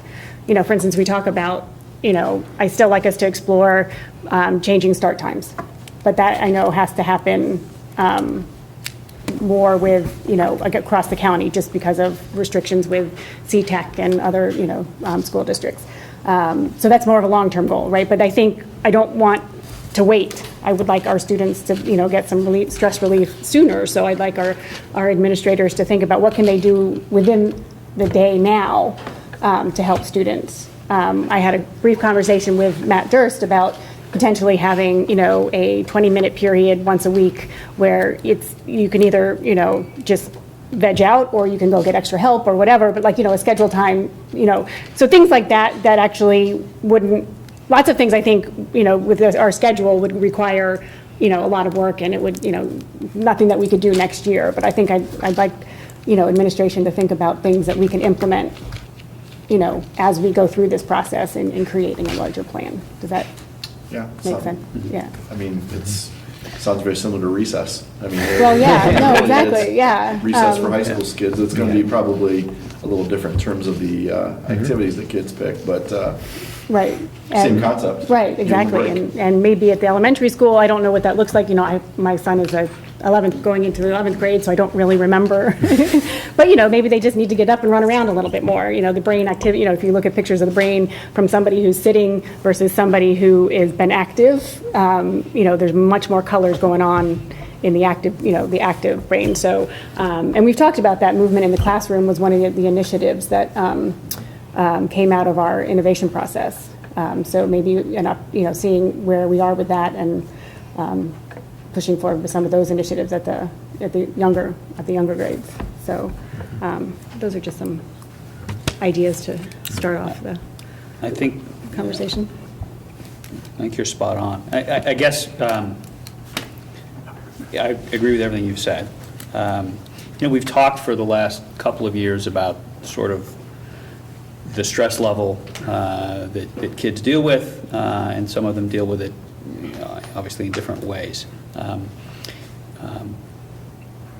As part of the discussion that the exhaustive discussion we've gone through publicly on the substance abuse test, and we've received a lot of commentary from folks in the community, professionals and others. And I think I'd really like to see us involve as many people as possible. I don't, in terms of outcomes, I'm hesitant to say what the outcome should be other than we need to adhere to what we always say, which is we're going to act in the best interest of kids. And I think that we need to examine everything we do. So start times, I think, are certainly a big part of that. There's an increasing amount of data supporting a later start. I also think, having a holistic approach to homework. Having had 4 kids in the schools, I can tell from experience, there are some days when they get homework from every classroom, and there are other days they get none from any classroom, and we should be able to balance that out so that, they're not 4 hours on one night, or especially homework on the night of a concert or something where everybody's out late. So I'd like to see us look at that. I'd like to see us look at diet and nutrition. I'd like to see us look at stress management, personal interaction, communication. There was an article that I came across recently that I know I forwarded to you and to the superintendent about a school that I'm familiar with in another state that had a number of tragic suicides, and the common denominator that they found in that pattern was students felt an inability to communicate well with their parents and an inability to find other people through whom they could communicate. I think we should address that to the extent that we can. And I'm not naive enough to think we're going to solve all of these issues. But I do think we all recognize that there's an increased amount of pressure and stress. And we are a high-achieving district. There's no way around that. That's the expectation. But I think we can help. We can certainly improve the way that we help students prepare for that and manage that. And families manage that as well. So what I'd love is to see us do is to come up with a study group, an inclusive study group, that's looking at the holistic, the entire issue, and coming up with proposals or series of proposals that maybe move the needle in this area. I mean, I like your idea of recess, as Ryan said. I mean, I look at the private employment sector, and there are a lot of employers now who moved away from sick days to personal days. We require kids to have a parent's note or a doctor's note or something when they miss school. Well, sometimes a kid may just need a break, may just needs a morning off. We should find a way to deal with that and accept that and accommodate that, and not force somebody to come up with a fake excuse for taking the morning off of school. I don't think it would be abused. I think, and if it is, we have ways we can deal with that. But I just think that there are a number of ways that we need to look at this. I'm encouraged by the fact that we're going to be putting a new curriculum in place on substance abuse, and I think that's going to go to some extent to addressing some of the issues, but I think there's a long way to go beyond that. Mm-hmm. And I'd like to see us really set out on that path and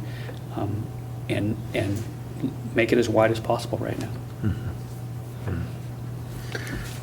Yeah, and I've been really encouraged by some of the great stuff that the Whole Child Committee has done. But our work on the substance abuse prevention policy has really opened my eyes to a lot of other issues that are root causes, right? We had some powerful testimony from students, and I've heard many powerful stories from students directly and parents about stresses and pressures.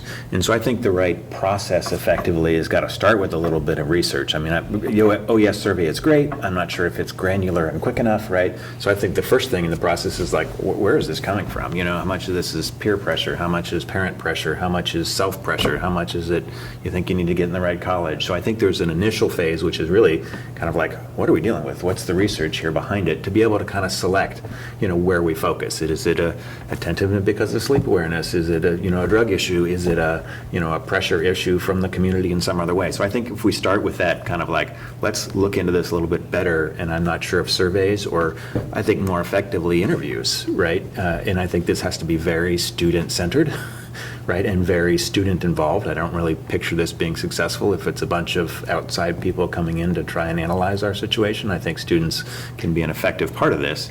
And I guess from an outcome perspective, I really hope that we can structure, if not our curriculum, just our academic process with much more consideration of mental health involved. And I think our process of moving to project-based learning is a great example of that. Maybe that adds pressures in addition in some cases, right? We need to appreciate that. right? And so maybe there's some students that are really pressured by working in groups, right? Maybe there's some students that are going to be really relieved by having more flexibility of the choice of their educational process. But I think elevating the priority on, mental health and wellness is going to open up lots of things. So I think it's going to take a pretty significant effort, right, to first of all just figure out where we are, figure out where some of these issues are happening at all grade levels to some extent. I think the issues we've heard the most about have been the high school, but I think that's certainly not the exclusive source of the issues, right? I think it starts much, much younger, probably younger than we do exit surveys in Right. 3rd, 6th, Yeah. and 8th grade as well, Yeah. and, stress shows up there more than I would like to see it. Right. However, it's hard to know how, a Right. younger student defines stress, but, it does show up there, so it's not, Yeah. I don't think it's just a Absolutely. high school Yeah, issue, yeah. so, Right. yeah. So So we do I wish I have had- some data on, Yeah. I don't know that we've talked about the exit surveys quite as much as we've talked about Pride survey data, which, we've Mm-hmm. Right. replaced with the OES, so, but, Right. So I don't have like a specific outcome requested, but I guess the input requested is really, let's get this group together, which is very cross-functional and a cross-section of the community and the district, as well as a heavy involvement of students, which I think we'll get great volunteers for, to kind of first dig into a little bit. And it's not going to be a quick fix of any sort, but I hope it's sort of a cultural change where we can appreciate these differences and figure out how to include that in the experience. I think I did hear an outcome in there, though, and the outcome was intentionality. Yes, right, yeah. And, so often, when we're looking at our program, and, I can speak from as a teacher and a principal and at the district office level, you look at it from learning outcomes. Or is it going to move the needle forward from a learning outcome perspective for kids? Sometimes you don't always, in the past, never looked at how is this going to affect them socially and emotionally? Mm-hmm. Like, let's add more EP classes. That's a great thing. Yeah. What if a student wants to take 7 of them now? Is that really the best choice for that student? And having a little more thoughtfulness with those, and then intentionality in the classroom as well. Yeah. Yeah. That is an outcome. Yeah, So. yeah, it's again, it's coming back to that root cause that's the key. I think we see results, right, in issues that we have, across all of our grades and so forth, but like, what's the root causes and how do we fix that instead of putting Band-Aids on the outcomes of it? Let's figure out what those root causes are. And that's something that came up repeatedly from other testimony and other conversations with folks. Like, why do I have an issue? Yeah. Let's go figure that out. Yeah, I think this is a great policy, but my concern is that it will become too big in a way of so many people wanting to get involved. Right. We heard a lot of wonderful things from majority students, but I think we certainly have to take care of our layered minority students. Our LGBT students need to be protected, our students of color need to be protected, our disability students need to be protected, our young women need to have different issues than our young men do. So I look at this kind of wellness and I think, yeah, wellness is great, but we're talking about a 16-year-old white kid, right, in this school. We're not thinking, from what we've heard from Kids Talk and all this kind of stuff, we're not thinking about that 14-year-old LGBT kid who's not out because he doesn't know how people are going to throw. So that's another layer in his onion of expression, right? We're not thinking about the black 16-year-old who's maybe the token friend and everyone loves, but he carries that home with him, and there's another layer on top of that. So my concern is, well, wellness is a great concept. I mean, if we include everyone under that umbrella in that one meeting, we're going to fill a monster room, right? So I don't know how to address that, because I would hate to create subgroups, because then you're taking marginalized and making people marginalized and not including a larger group. So I don't know how that's addressed, but I think certainly we have to look at stress levels within student populations as well as just the overall student population. That's a good point. I don't know how we do that. That's for you to decide. Well, that can be accomplished. People can wear multiple hats. We have that in the committees that we have right now. Some people wear, I'm a staff member, I'm a community member, and I'm a parent. And they wear 3 different hats during that conversation. You just need to diversify and find people that can fill multiple roles potentially, because you don't want to have too many chiefs. Otherwise, you won't get anything done. So. Yeah, I think Thomas had a good point about it. We need to really hear from students, because that was one thing at the meeting that was held at the high school. While all the adults there were very well intentioned, I didn't feel like I actually heard from the students as much as I would have liked to have. They asked the questions and then we kind of ran with it and really ran with it and kept running with it. So I don't feel like we necessarily got back to the students as much. So I think the initiative should include, like you said, interviews or focus groups or, sort of gathering information directly from students, because I think they have things that, they feel pressure from each other. Like, I've heard stories where, kids are apologizing for going to the branch. And I'm like, no. If that's the best fit for you, that's awesome. There are so many pathways to success that I don't know that students understand. I don't know that, parents understand, or community understands. And so I think, hearing those stories from students is important. Yeah, I'm continually impressed by the more you hear from students and listen to them, what great ideas they have and what fantastic insights they have. And I'm always sad that I don't connect and listen often enough, right? And so I think when we bring these things to the student body, at all levels, I think we'll get some great insights on what these root causes are and potential solutions, right, that we can't imagine ourselves. Yeah. I'm a researcher, so I'm all about the research, and I'm all about, sort of fact-finding the root. But again, a year in the life of a student, they only have so many years here, right? And so I sort of feel like, while the research is great and we need to do it for the bigger picture, I still would like us to see us do some immediate things. Russ and you and I have talked about, on nights that there are concerts, do no homework. Like, nobody gives homework those nights. Like, because, the students are all out and they're not going to come home and have time to do it, and they won't get to sleep, and we know that's bad.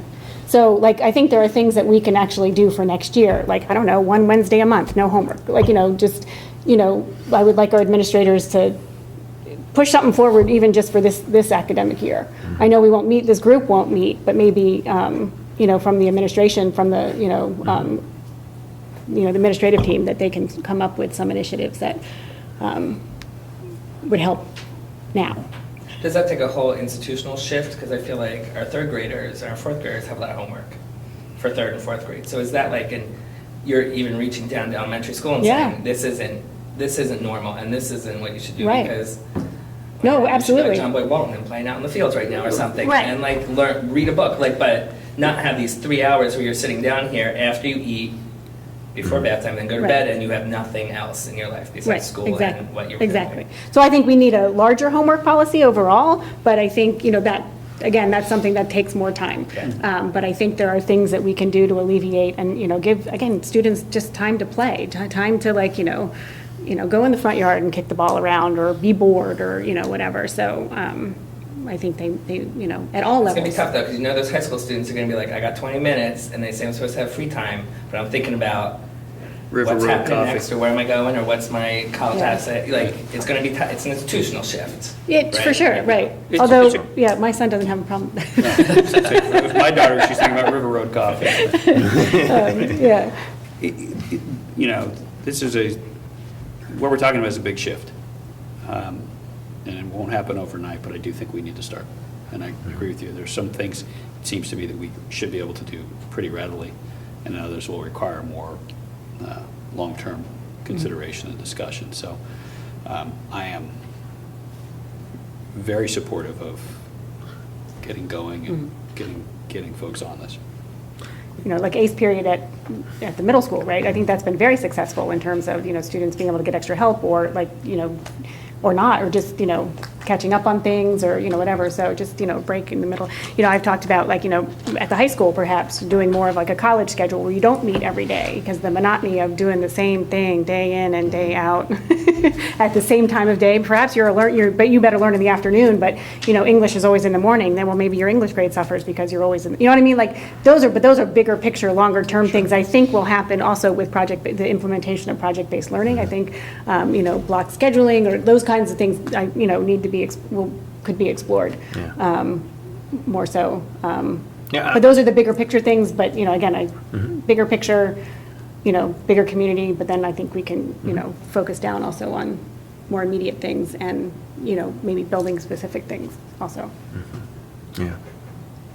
Yeah, I'm excited about it. I think our new project-based learning curriculum has a big piece in this to some extent, and I'm looking forward to seeing, changes over time that can significantly change the culture and improve it, relative to, health and wellness as well as our academics. And I like taking recess doesn't detract from academics, right? Taking recess can really help it, right? Absolutely, yeah. And so that's the whole point here, is putting all those pieces together. And it's a big project to look at, right? And I hope we're giving enough direction, right, to the administration to be able to start that. But I think it starts with just a little bit of research, right, and a lot of questions to the students. And whatever resources we can offer up along those lines, I'd be really curious, because this is a big priority that's really surfaced and has been floating around for quite a while, so. Yeah. Any other thoughts? Anything else? Enough? Well, we can Enough? certainly, I got a whole page of notes. so yeah, I got some- we can certainly, if things come up, obviously, I think this is just something comes to mind, fire it off to Jeff and Ryan, and just, I don't think we need to wait for a meeting or whatever, but I would encourage you to, and the community, like if there's, I was wondering if I could speak for a second. Since I just graduated, I don't know. Normally we don't, like if it would have been better during public comment, but since we're a small audience tonight, why don't you go ahead? So this year they implemented during study hall that you can only leave if you're a senior in the last 30 minutes of your study hall. And it was supposed to make kids stay safer in the general, when you're going out, for just in general, if you want to go to a coffee shop or something like that, to relax a little bit during your school day. But I think it makes the kids do more dangerous things in the general sense, because they try to speed to wherever they're going or get there fast. And it's less becomes about relaxing during your study hall period and more about trying to go to where you want to go and get there. And I know a lot of people were upset about that, because it was now we can't do what we wanted to do, we can't go get food where we wanted to, or just generally relaxing in a place outside of the building. And that's only a policy for the seniors, but it has a big effect, because it also reduces the periods you can go and do that in your study hall period. And just for a student to be out of the building and get away kind of gives a freeing feeling for you, because you're out of that compressing environment of, okay, I need to do this, and I need to do that, and I need to do that. It just lets you get some fresh air, Okay. So it's just. So leaving the building Yeah. is a big stress reliever. Mhm. That's great. Which is a great concept if you have a car or have somebody who has a car. Right. But I can imagine that there's mechanisms to get a similar kind of release, right? Even on school grounds, for say, if you don't have a car or something along those lines. So I think we need to be encompassing something along those lines potentially. Well, we just need to build River Road right next to, little branch of River Road somewhere on campus. But outside the building, but on campus. That'd be good for me. I'm walking distance to school, so it'd be dangerous. So kind of summarize what I heard is, I heard you tell us to do the same process we're asking kids in PBL. Do the research, and don't be afraid to fail. Right, yeah. And that's kind of where we start, along with a lot more. See where it detail, takes you. Yeah. Yep. I would encourage us to hold this meeting, but however we want it to be, sooner rather than later, end of August, beginning of September. I think it's, yes. Yeah, so, Great. I don't want to drag our feet. We got some momentum, so I think I'd like to keep it rolling. Yeah. Thank you very much. Thank you. All right. I don't know what I did with my agenda. Are we on the action items now? Oh, no, we have board reports now. Dang, nabbit. I've lost my agenda. There you go. I know it, I'm up. Thanks. Woo, I am all over the place. Just a quick CTEC update. I always like this time of year, like to give just a little bit of graduation statistics from the graduating class at CTEC. This year there were 256 students who completed their programs and earned their program certificates. Seniors earned about $462,000 through school-to-work employment opportunities, so that's while they were at CTEC, and have earned 466 college credits while enrolled at CTEC, so that's the senior class. 271 earned at least one industry-recognized credential, so for instance, like if you're doing the medical assisting, you can earn your phlebotomy, like your blood draw certificate while you're at CTEC, so 271 students earned at least one of those industry-recognized credentials. And then at the time of graduation, 121 students had been employed in their field or are employed in their field of study. 154 are going on to, are enrolled in post-secondary education, and 16 students were enrolled in the military.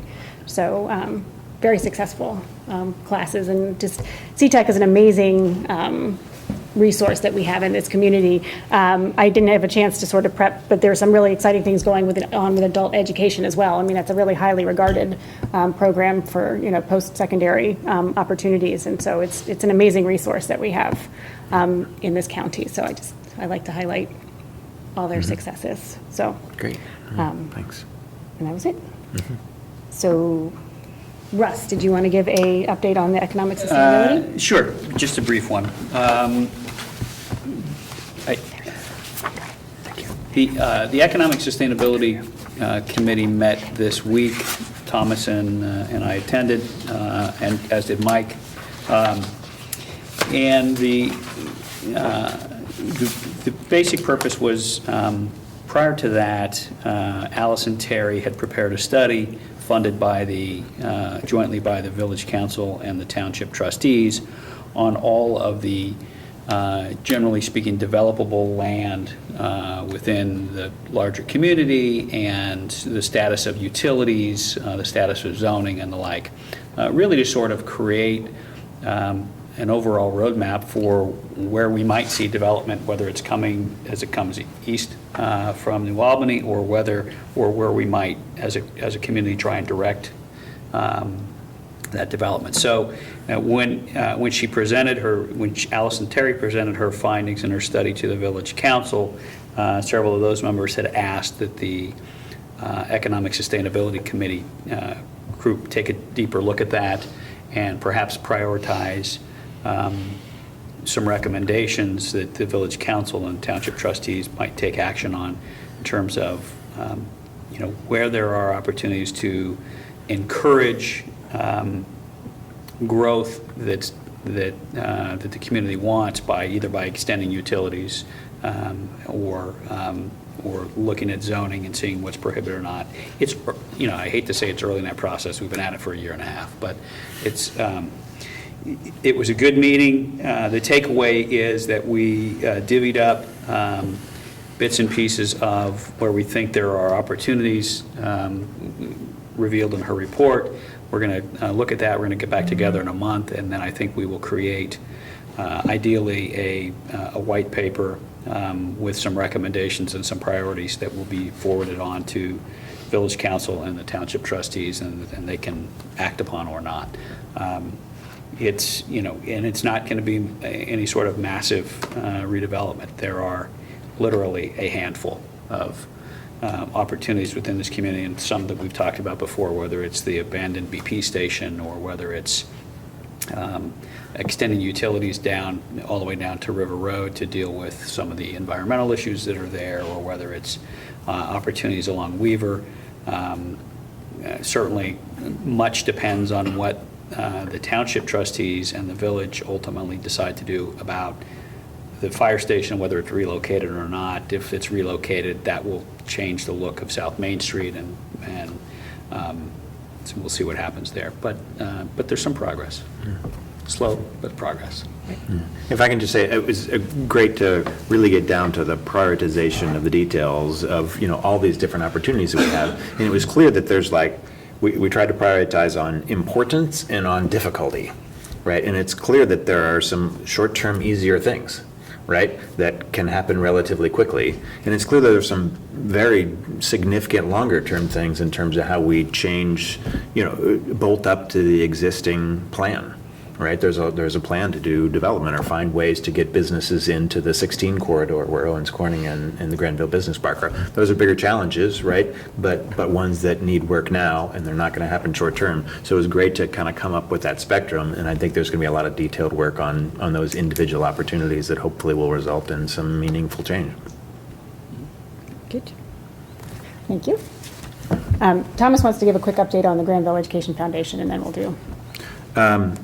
The Granville Education Foundation is hosting all Granville alumni this Saturday afternoon and invites the Board of Education to come and be a part of that, as well as all of our teaching staff and administration. If you care to help out, there's a Sign Up Genius link that I can pass along to you to help serve food or welcome people or just be a greeter or just be there.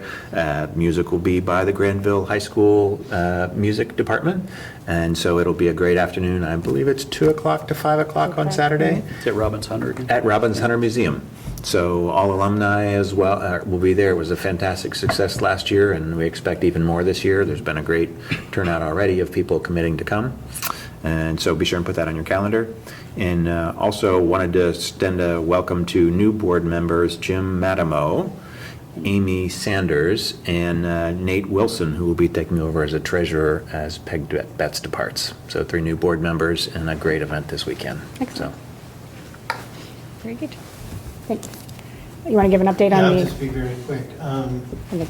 Last month was the annual election for officers for the New York Granville Community Authority and the annual budget meeting.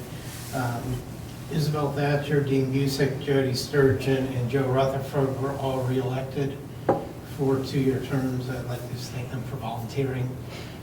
And the budget was approved. Of course, the money raised by the authority comes to us, to be used for capital. All of the money this year will be dedicated toward technology.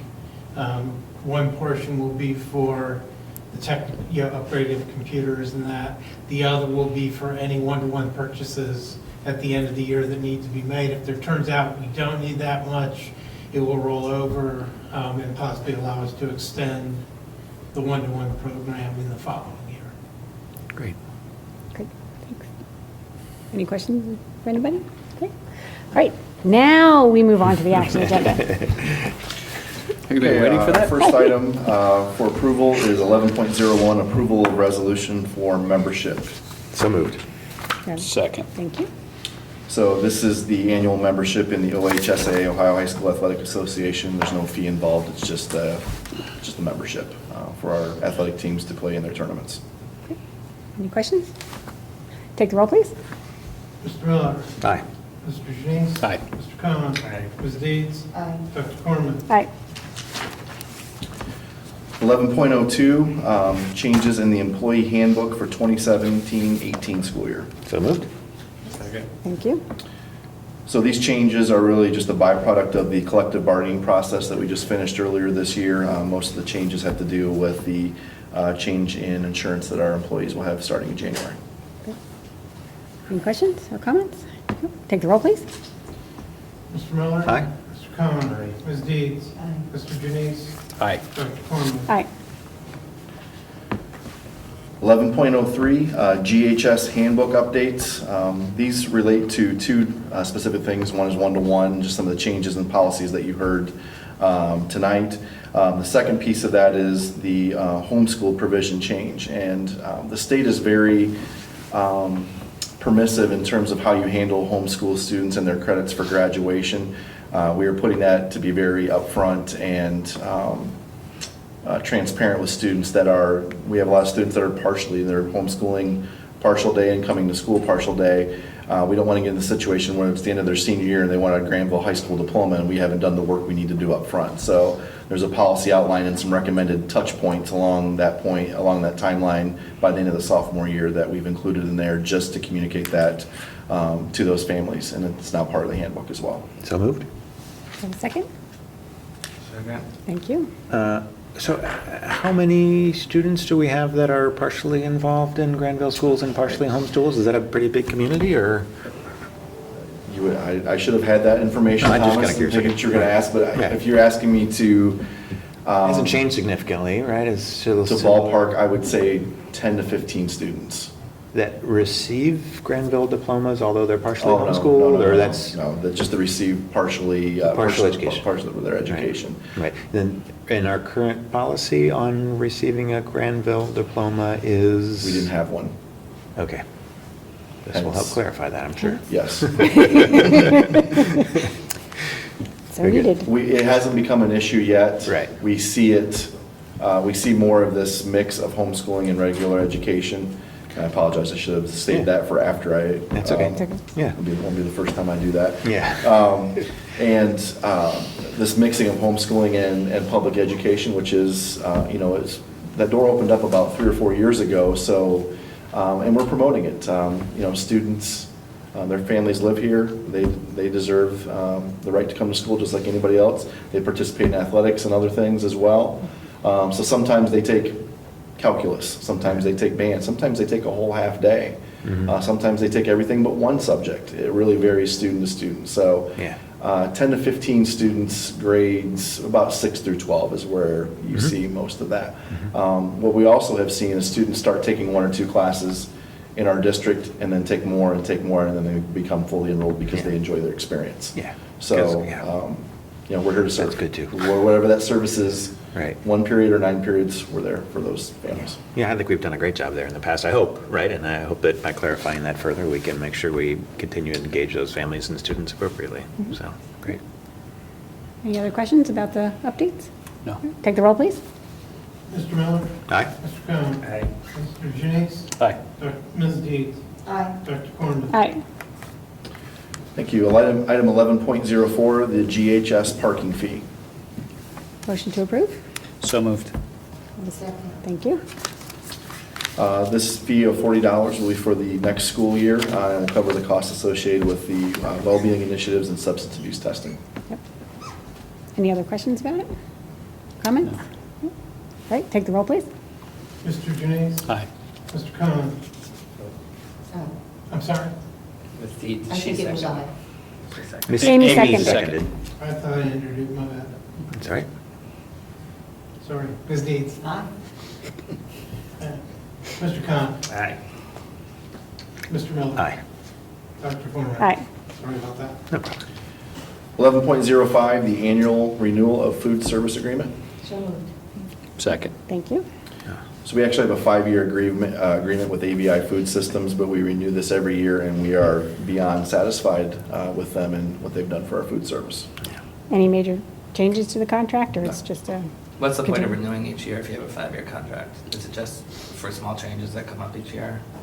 I think it's to allow for, if for some reason we would become dissatisfied, it would give us an out.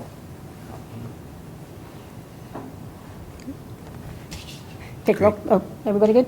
Sorry, yep. Take the roll, please.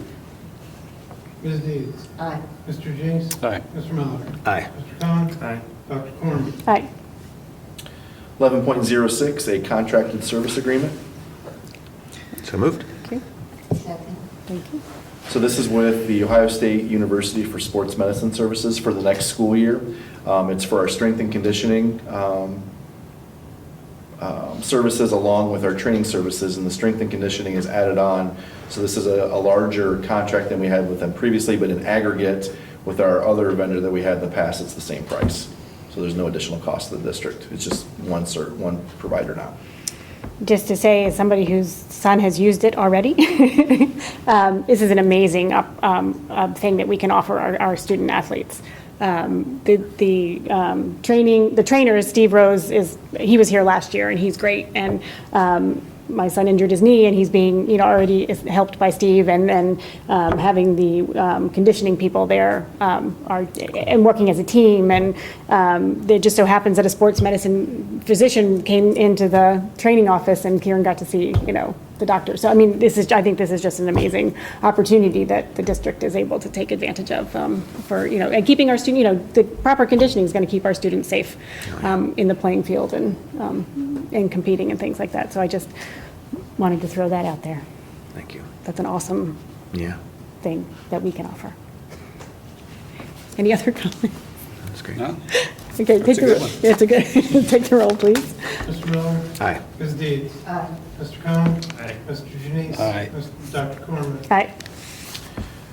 Thank you. Item 11.07, OSBA web-based update service. So moved. Okay. Second. Thank you. So this is just a contract with OSBA to put our policies on our website. Same as usual, I mean, like, saying no Yep. changes or anything? No changes. Any other questions or comments? Nope. Take the roll, please. Mr. Miller. Aye. Ms. Dees. Aye. Mr. Janus. Aye. Mr. Cohen. Dr. Cornman. Aye. Thank you. 11.08, annual renewal of the Global Scholars Diploma Program. So moved. So this $5,000 is paid to CCWA for enrollment for their services to provide the extra opportunities our students get through the Global Scholars Diploma. We get a discount because we're one of the pioneer members of the group. Fantastic program. And we have one staff member with a planning period dedicated to this as well?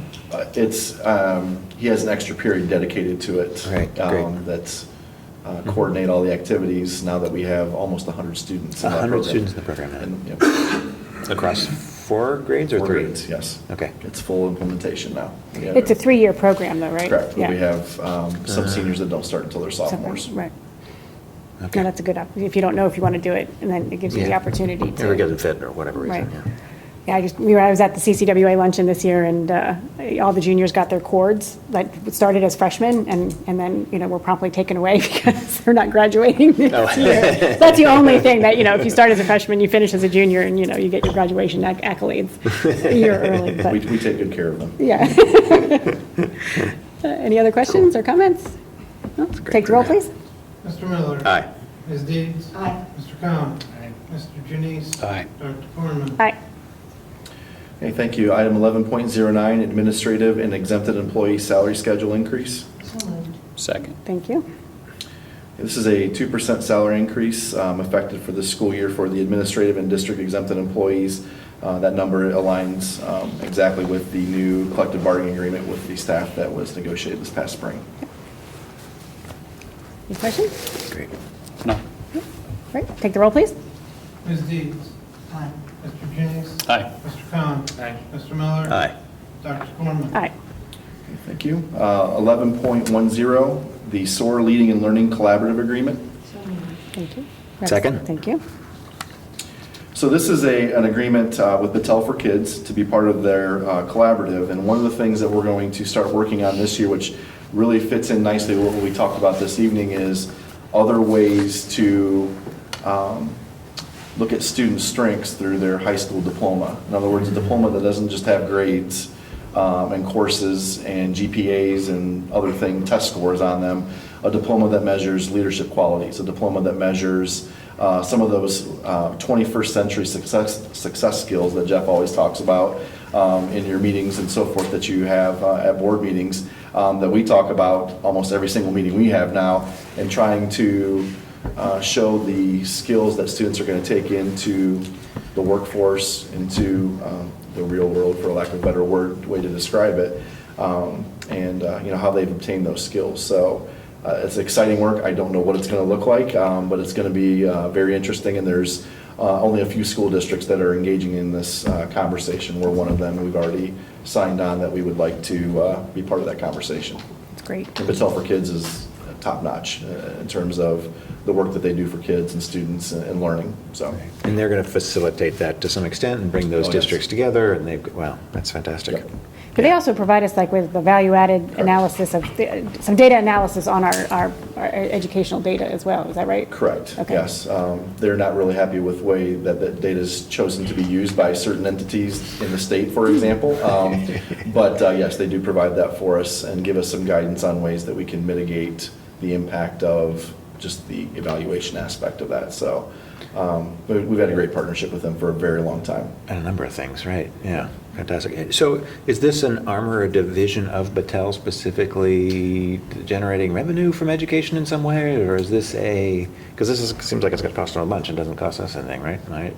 No, they get the opportunity, if it's successful, to sell that product all over the country. So I think there's some initial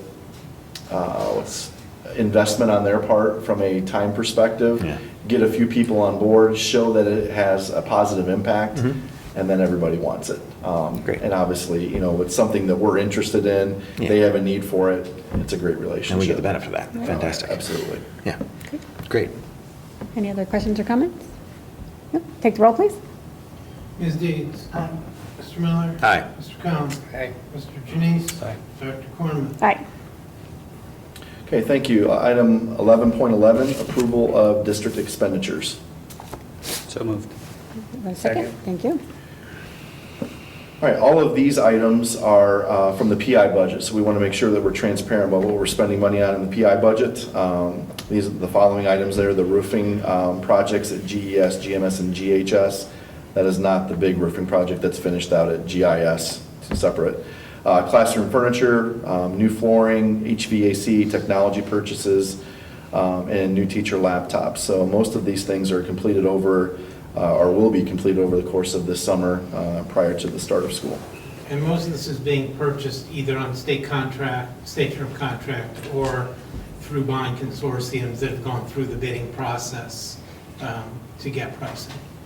And this has all come on, we did a facilities maintenance sort of schedule report, like Tanya did a big, and this is sort of all coming out, like this has been planned for a Yes. while, Yes. so it's nothing like new. It's No just, surprises. it's basic maintenance and Scheduled replacements. scheduled and replacements upgrades. and things, yeah. Correct. Thank you, couldn't get that. Any other questions? Take the roll, please. Mr. Janice? Aye. Mr. Cohen? Aye. Mr. Miller? Aye. Ms. Deeds? Aye. Dr. Cornman? Aye. Okay, for the consent agenda, I recommend that we approve 12.01, approval of routine business by consent, A through D, and including the addendum C numbers 1, 5, and 8. So moved? Okay, a second. I'll second. So I'd like to point out a few things in all of this material. We have a variety of donations and gifts, and a lot of these are due to organizations that want to say thank you for the great performances that our bands and orchestras and so forth put on at different events. So you'll see some from the Licking County Aging Society, the Energy Cooperative, the Alexandria Alumni Association. I think that's it from the band perspective. We got a $200 donation from the Fairchild Challenge presented by Dawes Arboretum for GMS Science and Environmental Programs. A $4,000 grant from High Schools That Work for Granville High School for PBL, which matches the $4,000 we got from the middle school at the last board meeting, or 2 board meetings ago, excuse me, from the same group. So they've been very generous and understand that PBL is something they want to continue to push forward. Is that a foundation, or is that, what is High It's Schools That actually Work? a state organization through ODE. It's just it's a grant aspect of the Ohio Department of Education, so that's a line item in the state budget. It comes through the ESC. Okay. A grant of $500 from the Lindorf Warner Memorial Fund to purchase books for the new ELA classrooms. And then a donation of $9,000 from our K-6 PTO for the GES playground, which is much needed. Yes. Great. From an employment perspective, if you look at the classified positions, you'll see several employees are hired, but they're for Granville Christian Academy. That's because we are the hiring authority for them. That's nothing new. But we have to hire those employees. We have 2 new employees there. Charlene Donnellan's going to be an educational aide. She's had several students that have graduated from Granville, but also one still currently in the system. And Gretchen Hawk will be a full-time bus driver. We have a lot of new hires that we are very excited about. I think we are down to 1 position that we have that's full-time, that's still open, that will probably be rectified right after the 4th of July. And 1 long-term sub position that was just posted today. So that's kind of where we're at from a hiring perspective at this point. But we're very excited about the new additions. I've had a chance to meet all of them, and many of them have already started their work this summer before they're even on contract, which is great, which is why they rose to the top in the first place. And then finally, we have 1 resignation. Lori Fender resigned as GES instructional coach. We appreciate everything Lori has done for this district over the years, from her time at GIS and then moving to GES as the instructional coach, and we wish her the best of luck as she moves forward in her career. Can I ask a question? I see that we've hired the global studies for GES and GIS. Mhm. Is it possible to have them come to a meeting in August or September, maybe overview, since it's such a new program, kind of what their plan is for the year and how they're going to integrate into the curriculum and all that kind of stuff? I think that would be great. I think September would be a better option just from, they are both traveling abroad, which is great, kind of fits into the program a little bit. So they won't be back, I know one of them won't be back until early August, and just getting a new program started and so forth. So we can just say maybe the fall at this point would be appropriate. But yeah, we can absolutely get them in front of you. That's a great idea. With the 2 new high school math teachers, did we have 2 resignations or retirements? We have one retirement. One retirement. resignation. Okay, Yeah, that's one right. retirement, one resignation. Right, okay. So one will Yeah. be teaching statistics and. Yeah, that's right. Algebra, and then one will be teaching geometry. Great. How much structure is there with the new hires to help them integrate into the culture? How much oversight is there? Sure. So the answer to that is, there's a lot and it's never enough, no matter how much you possibly give them. But it starts. That's not the reassurance. There's no amount of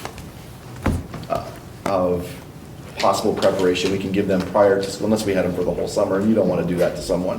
So we start August 1st, and we spend a whole day here at the district office. Myself, Tanya, really take them through a lot of information in the morning. Glenn and Evan will do a lot of the technology introductions in the afternoon, and we get all the paperwork and insurance and all the things just to get that off their plates before they walk out of here. Day 2, they get a lot of the trainings that we have to give employees. That may include ALICE training, protecting students in classroom, CPR. If it's an off year, this year they'll get CPR with everybody else because we have to renew it this year as part of our Heart Safe accreditation. But other trainings like that are done in the afternoon, and then they spend an entire day or 2 in some cases in their buildings, just going through all the ins and outs of their buildings and so forth. The minute they're hired, they all have badges and keys to their classrooms. So they can start getting in now, getting things ready. Some are already moving in. Some have said, I'm not ready for that yet, and just depending on where they are in their life and personally and so forth. So that's the first part of it. Second part of it is they have a mentor assigned from a district perspective. So that's a very informal thing, but it's somebody that we can say at your grade level in your subject area, somebody that you're next to, that if you have any questions, you can always go to them and say, what am I supposed to do at a staff meeting? It's our first staff meeting.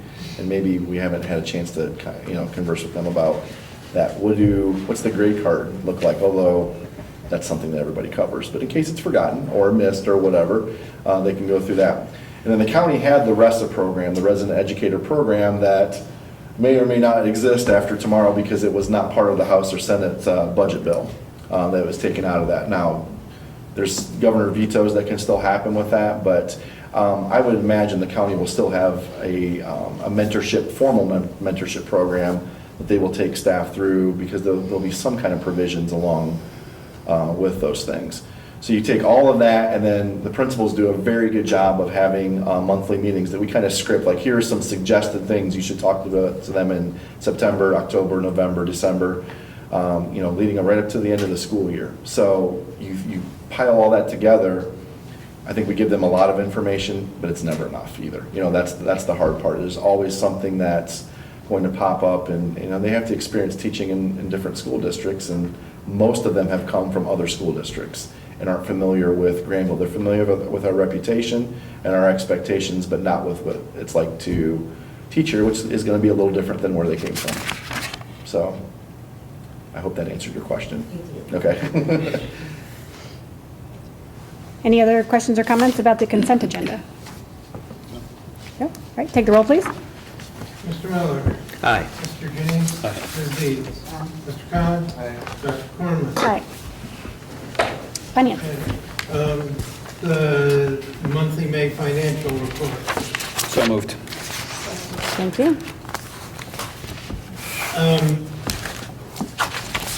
The overall gist of the report is, things have not changed from what we're expecting. Things are changing a lot because of the budget. I think what I want to go through, really concentrate on today in the report are 2 things.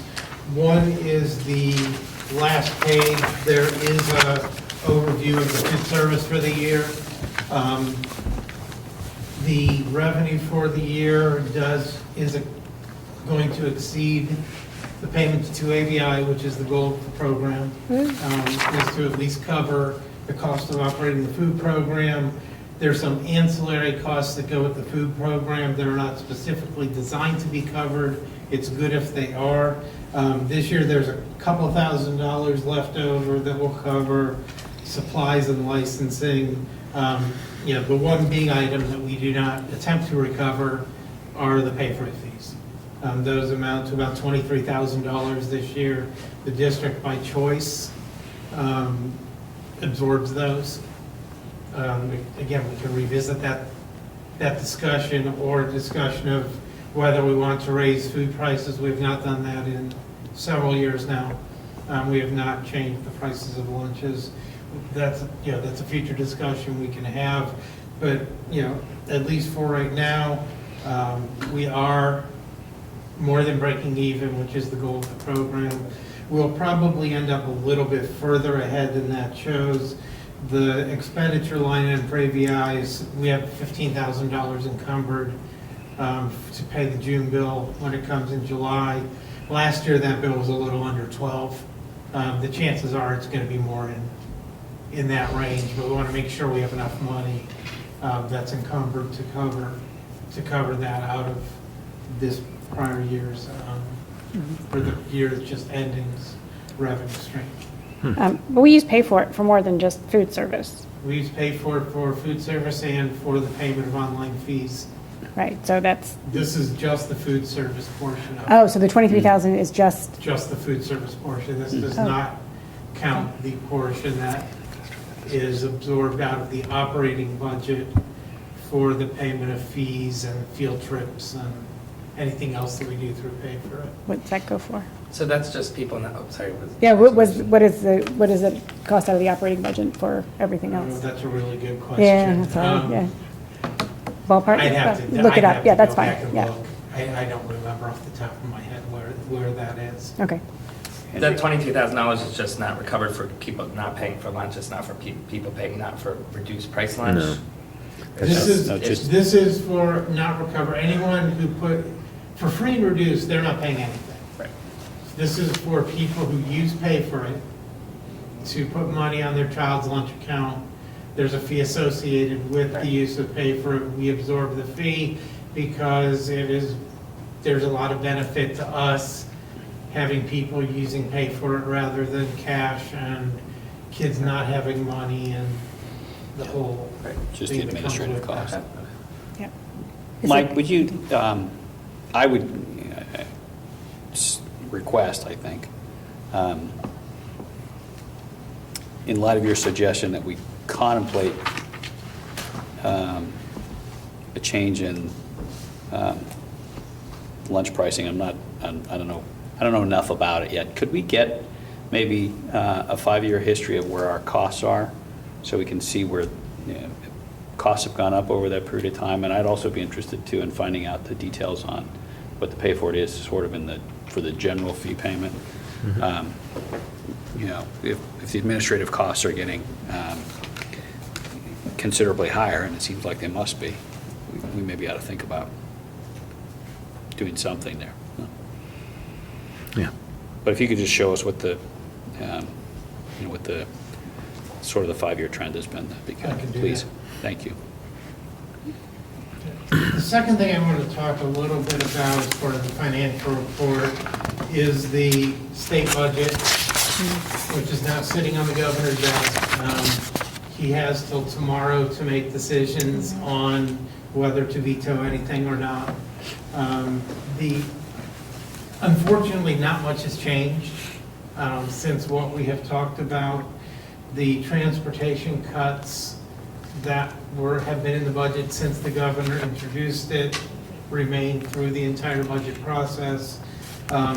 That is actually going to cost the district over the next 4 years about $780,000 in revenue that we have been anticipating starting next year. The per pupil funding amount will be $60.10 for both years, which is $10 per pupil, more than it was this year. Historically, they have been raising that by $100 a year, but it is $10 a year. There was an attempt to give us some relief on textbook purchases through College Credit Plus. That went by the wayside, and so we are still on the hook for the full cost of textbooks for students participating in College Credit Plus, as we were this year. What does that go for? What do we spend on that about? This year, we spent about $6,500. Okay. Now, we do get those textbooks back, but I don't know how much good that actually does us. Well, can we, if it's, There's if- used market for them, right? right, or if somebody else takes the course and the same book is used, can we I issue think it? we can recycle them, I believe. Is that? What we do is we reach out to the university and say, are you going, if the student wants the textbook, most of them just give them back to us. They don't really want to take them, but if they want it, and the university says, we're going to get the next edition next year anyways, we give it to the student. We can't sell it Yeah. back, nobody's going to buy it. Right. And if the student is that interested in the topic, then please have it and enjoy. So, but I mean, most of the time it's returned to us and then we have to buy new ones the next year anyways, because the next edition comes out. College textbooks. Hasn't changed. The changes in the valuation for current agricultural use, the final version of the budget contains the House version of this. The difference between the House and Senate versions was the phase-in period. The Senate was phased in essentially immediately at over the next 3 years as each district goes through it, or each county goes through a reappraisal or triennial update. The House version spreads it over 6 years. So it's half this time and half the next time. I know there is some question about the constitutionality of that, whether anyone challenges that. I know there is an attempt to ask the governor to veto the provisions. I would rate that probably as pretty unlikely that it will get vetoed. What's the net effect on Durandville taxpayers relative to CAUV of that change in policy, Erla? The effect on Greenville taxpayers is not going to be that severe. Okay. Because ag is such a small portion of our Right. tax base. It will shift Right. burden from agricultural taxpayers to residential taxpayers. We don't have that Right. much burden to shift. The bigger impact, I think, on us is going to be in the next biennium on the impacts on the school funding formula.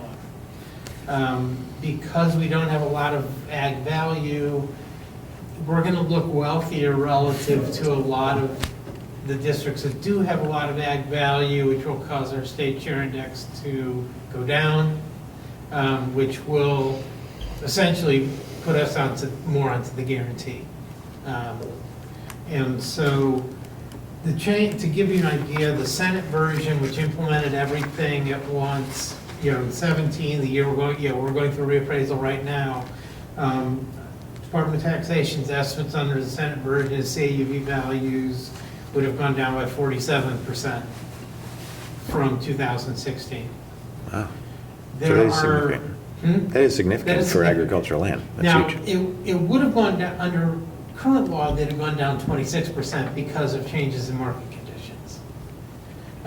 The change in law bumped that up to 27. There are some nuanced differences between the House and Senate version. I don't know what the impacts of those are. I know I talked to ODT the other day. They are recalculating and trying to figure out what the impact is, and they will send it to me once they have it. But it's probably going to lower values something in the range of what they would have had nothing happened this year. It's probably going to be somewhere in that 25% range, give or take a little bit, because of the 6-year phase-ins. There it'll have more impact 3 years from now, where it'll have another maybe 20 or 25% decrease because of the phase-in, which wouldn't have occurred, because it would have all occurred at once under the Senate version of this. So what's the constitutional objection to? Whether, by phasing it over 6 years, whether that's violating the terms of where the Constitution says you have to value it as CAUV. Well, if CAUV is this, but we're only doing halfway, there's some question as to whether that violates that portion of the Constitution. Those are the main financial impacts. Again, most of this is negative to us.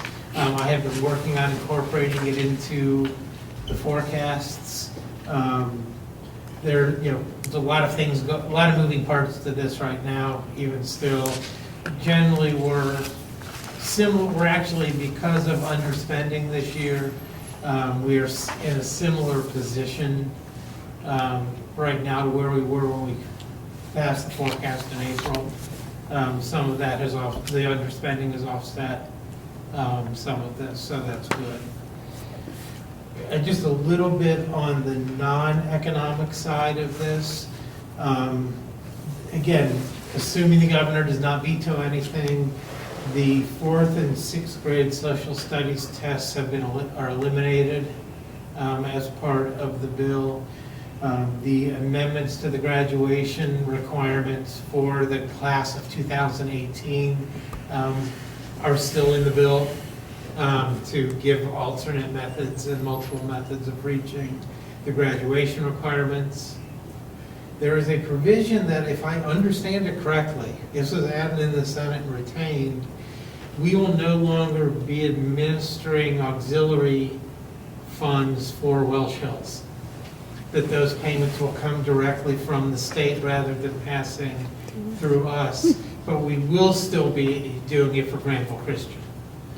But the provision said if it's a school that does not have a religious-based curriculum or a religious affiliation, which Welsh Hills does not, then the payments will go directly from the state to the private school. That's how we seem to read this.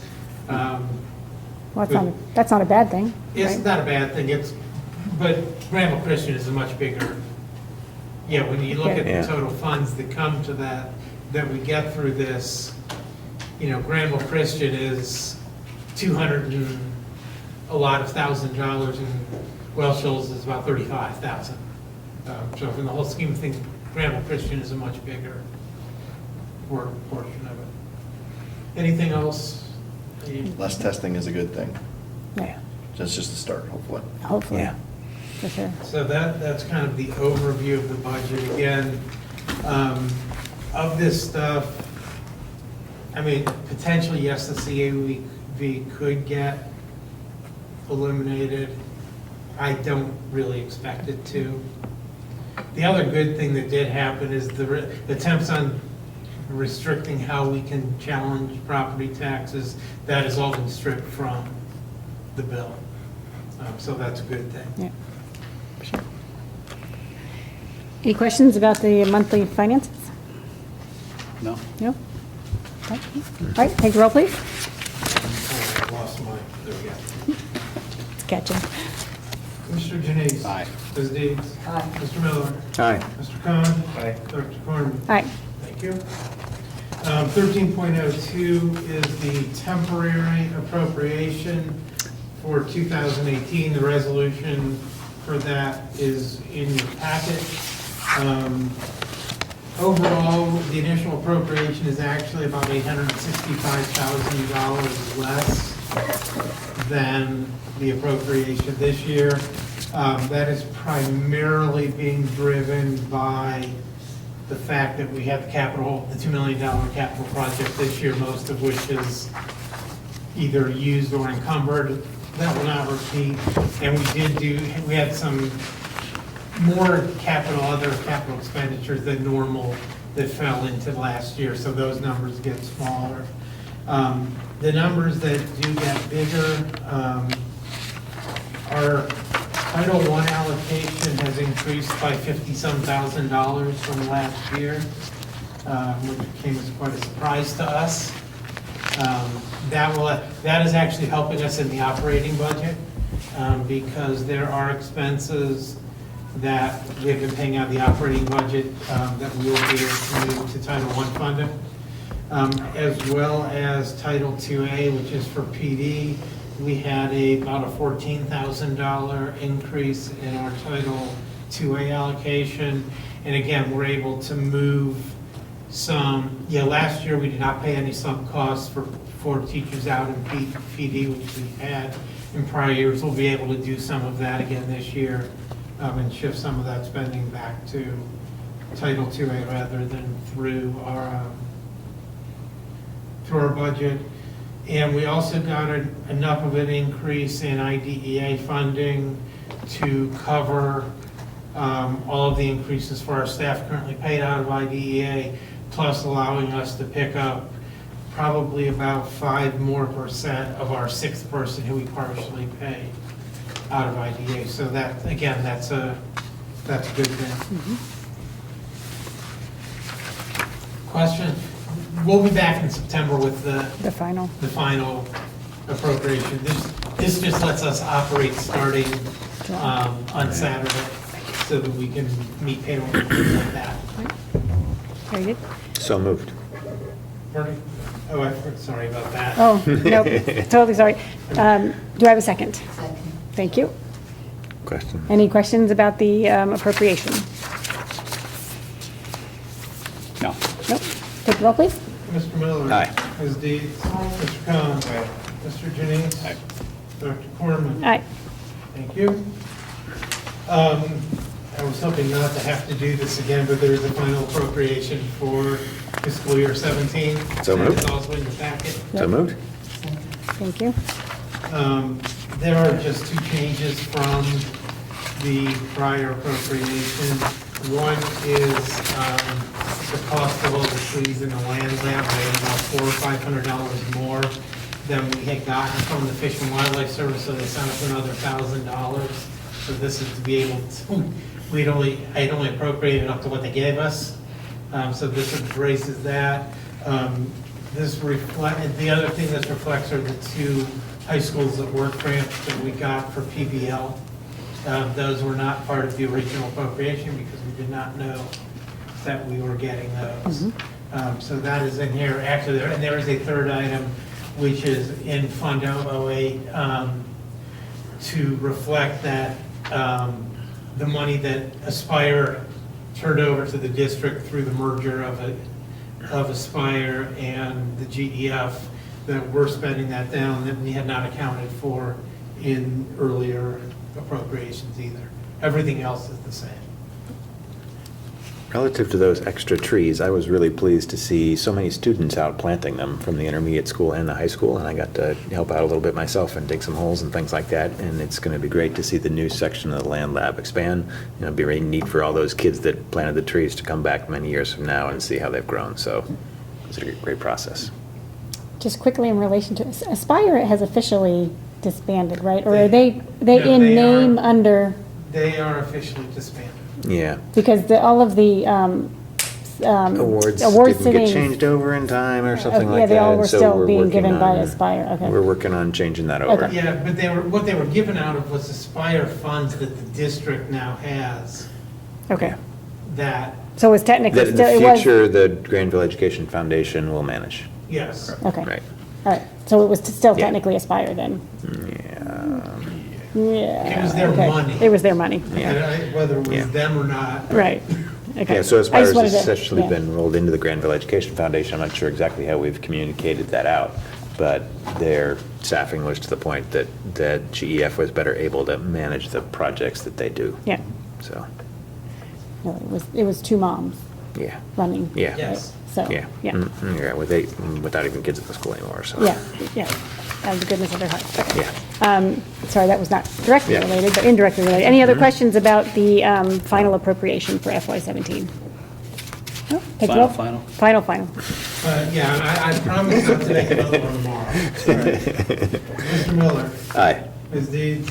Mr. Janice? Aye. Mr. Khan? Dr. Corman? All right, 11.04, the approval of or 13.04, rather, the approval of transfers and advances. So moved. Second. Thank you. There are two here. One is a transfer from the general fund to the food service fund to cover the pay for it fees that previously discussed. And the second is an advance from the general fund to the IDEA fund. We had a coding problem that we discovered late in the game that as we were preparing next year's budget, we were able to move the expenditures to IDA that should have been there, but it was past the time that we could draw funds from the state because of they closed that down earlier in June. And so what we need to do is move the money so that we don't end the year in a negative balance in the IDA fund. We'll draw that money in July and return it to the operating fund. Essentially, it's a one month no interest loan, essentially, from the operating fund to the IDA to cover that. Great. Any questions? Is 22,000 enough for pay for it? Yes. We have some carryover balance from last year that's offsetting some of the other costs. The 22,000 is enough. Great. Anything else? Oh, take the roll, please. Mr. Miller? Aye. Mr. Janice? Aye. Mr. Khan? Aye. Ms. Deeds? Aye. Dr. Corman? Aye. Thank you. 13.05, the resolution dissolving the middle school archery fund. So moved. Thank you. Have a second? Second. Thank you. Thank you. If you know, the GRD has taken over the administration of the middle school archery program from the district. This occurred about a year ago. We still have funds in the account.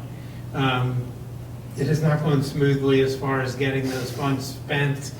And we talked about and decided probably the best resolution is just for us to dissolve the fund, give the money to the GRD to spend on the middle school archery program and let them just spend the money rather than them coming to us and telling us how they want us to spend the money. It's just a better, which they kept forgetting to do.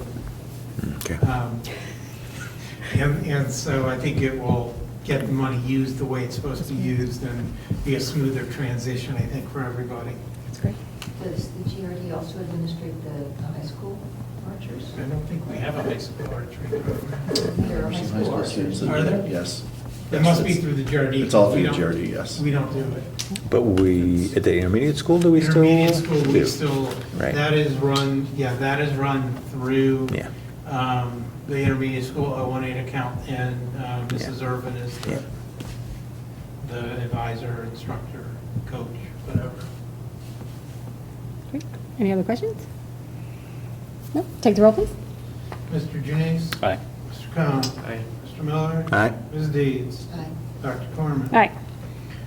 13.06 is the annual renewal of the insurance consultant contract. So moved. Second. Thank you. This, as the AVI, this is a multi-year contract that we renew each year. We bid this out last year. We went through the bidding process to choose Gallagher. They're doing a fine job for us. Are they involved with the staff education on healthcare saving They accounts have and so been forth, or is active- our provider that's more They have been actively involved in doing a great job. fantastic? Yeah. Coming out and working with the staff and talking to them about the changes that are coming. Great. Any other questions or comments? No? Take the roll, please. Mr. Miller? Aye. Mr. Janice? Aye. Mr. Khan? Ms. Deeds? Aye. Dr. Corman? Aye. Now I'd like to entertain a motion to move into executive session to consider the employment of a public employee or official. So moved. Second. Thank you. Take the roll. Mr. Janice? Aye. Mr. Miller? Aye. Ms. Deeds? Mr. Khan? Dr. Corman? Aye. And no action will be taken after the executive session.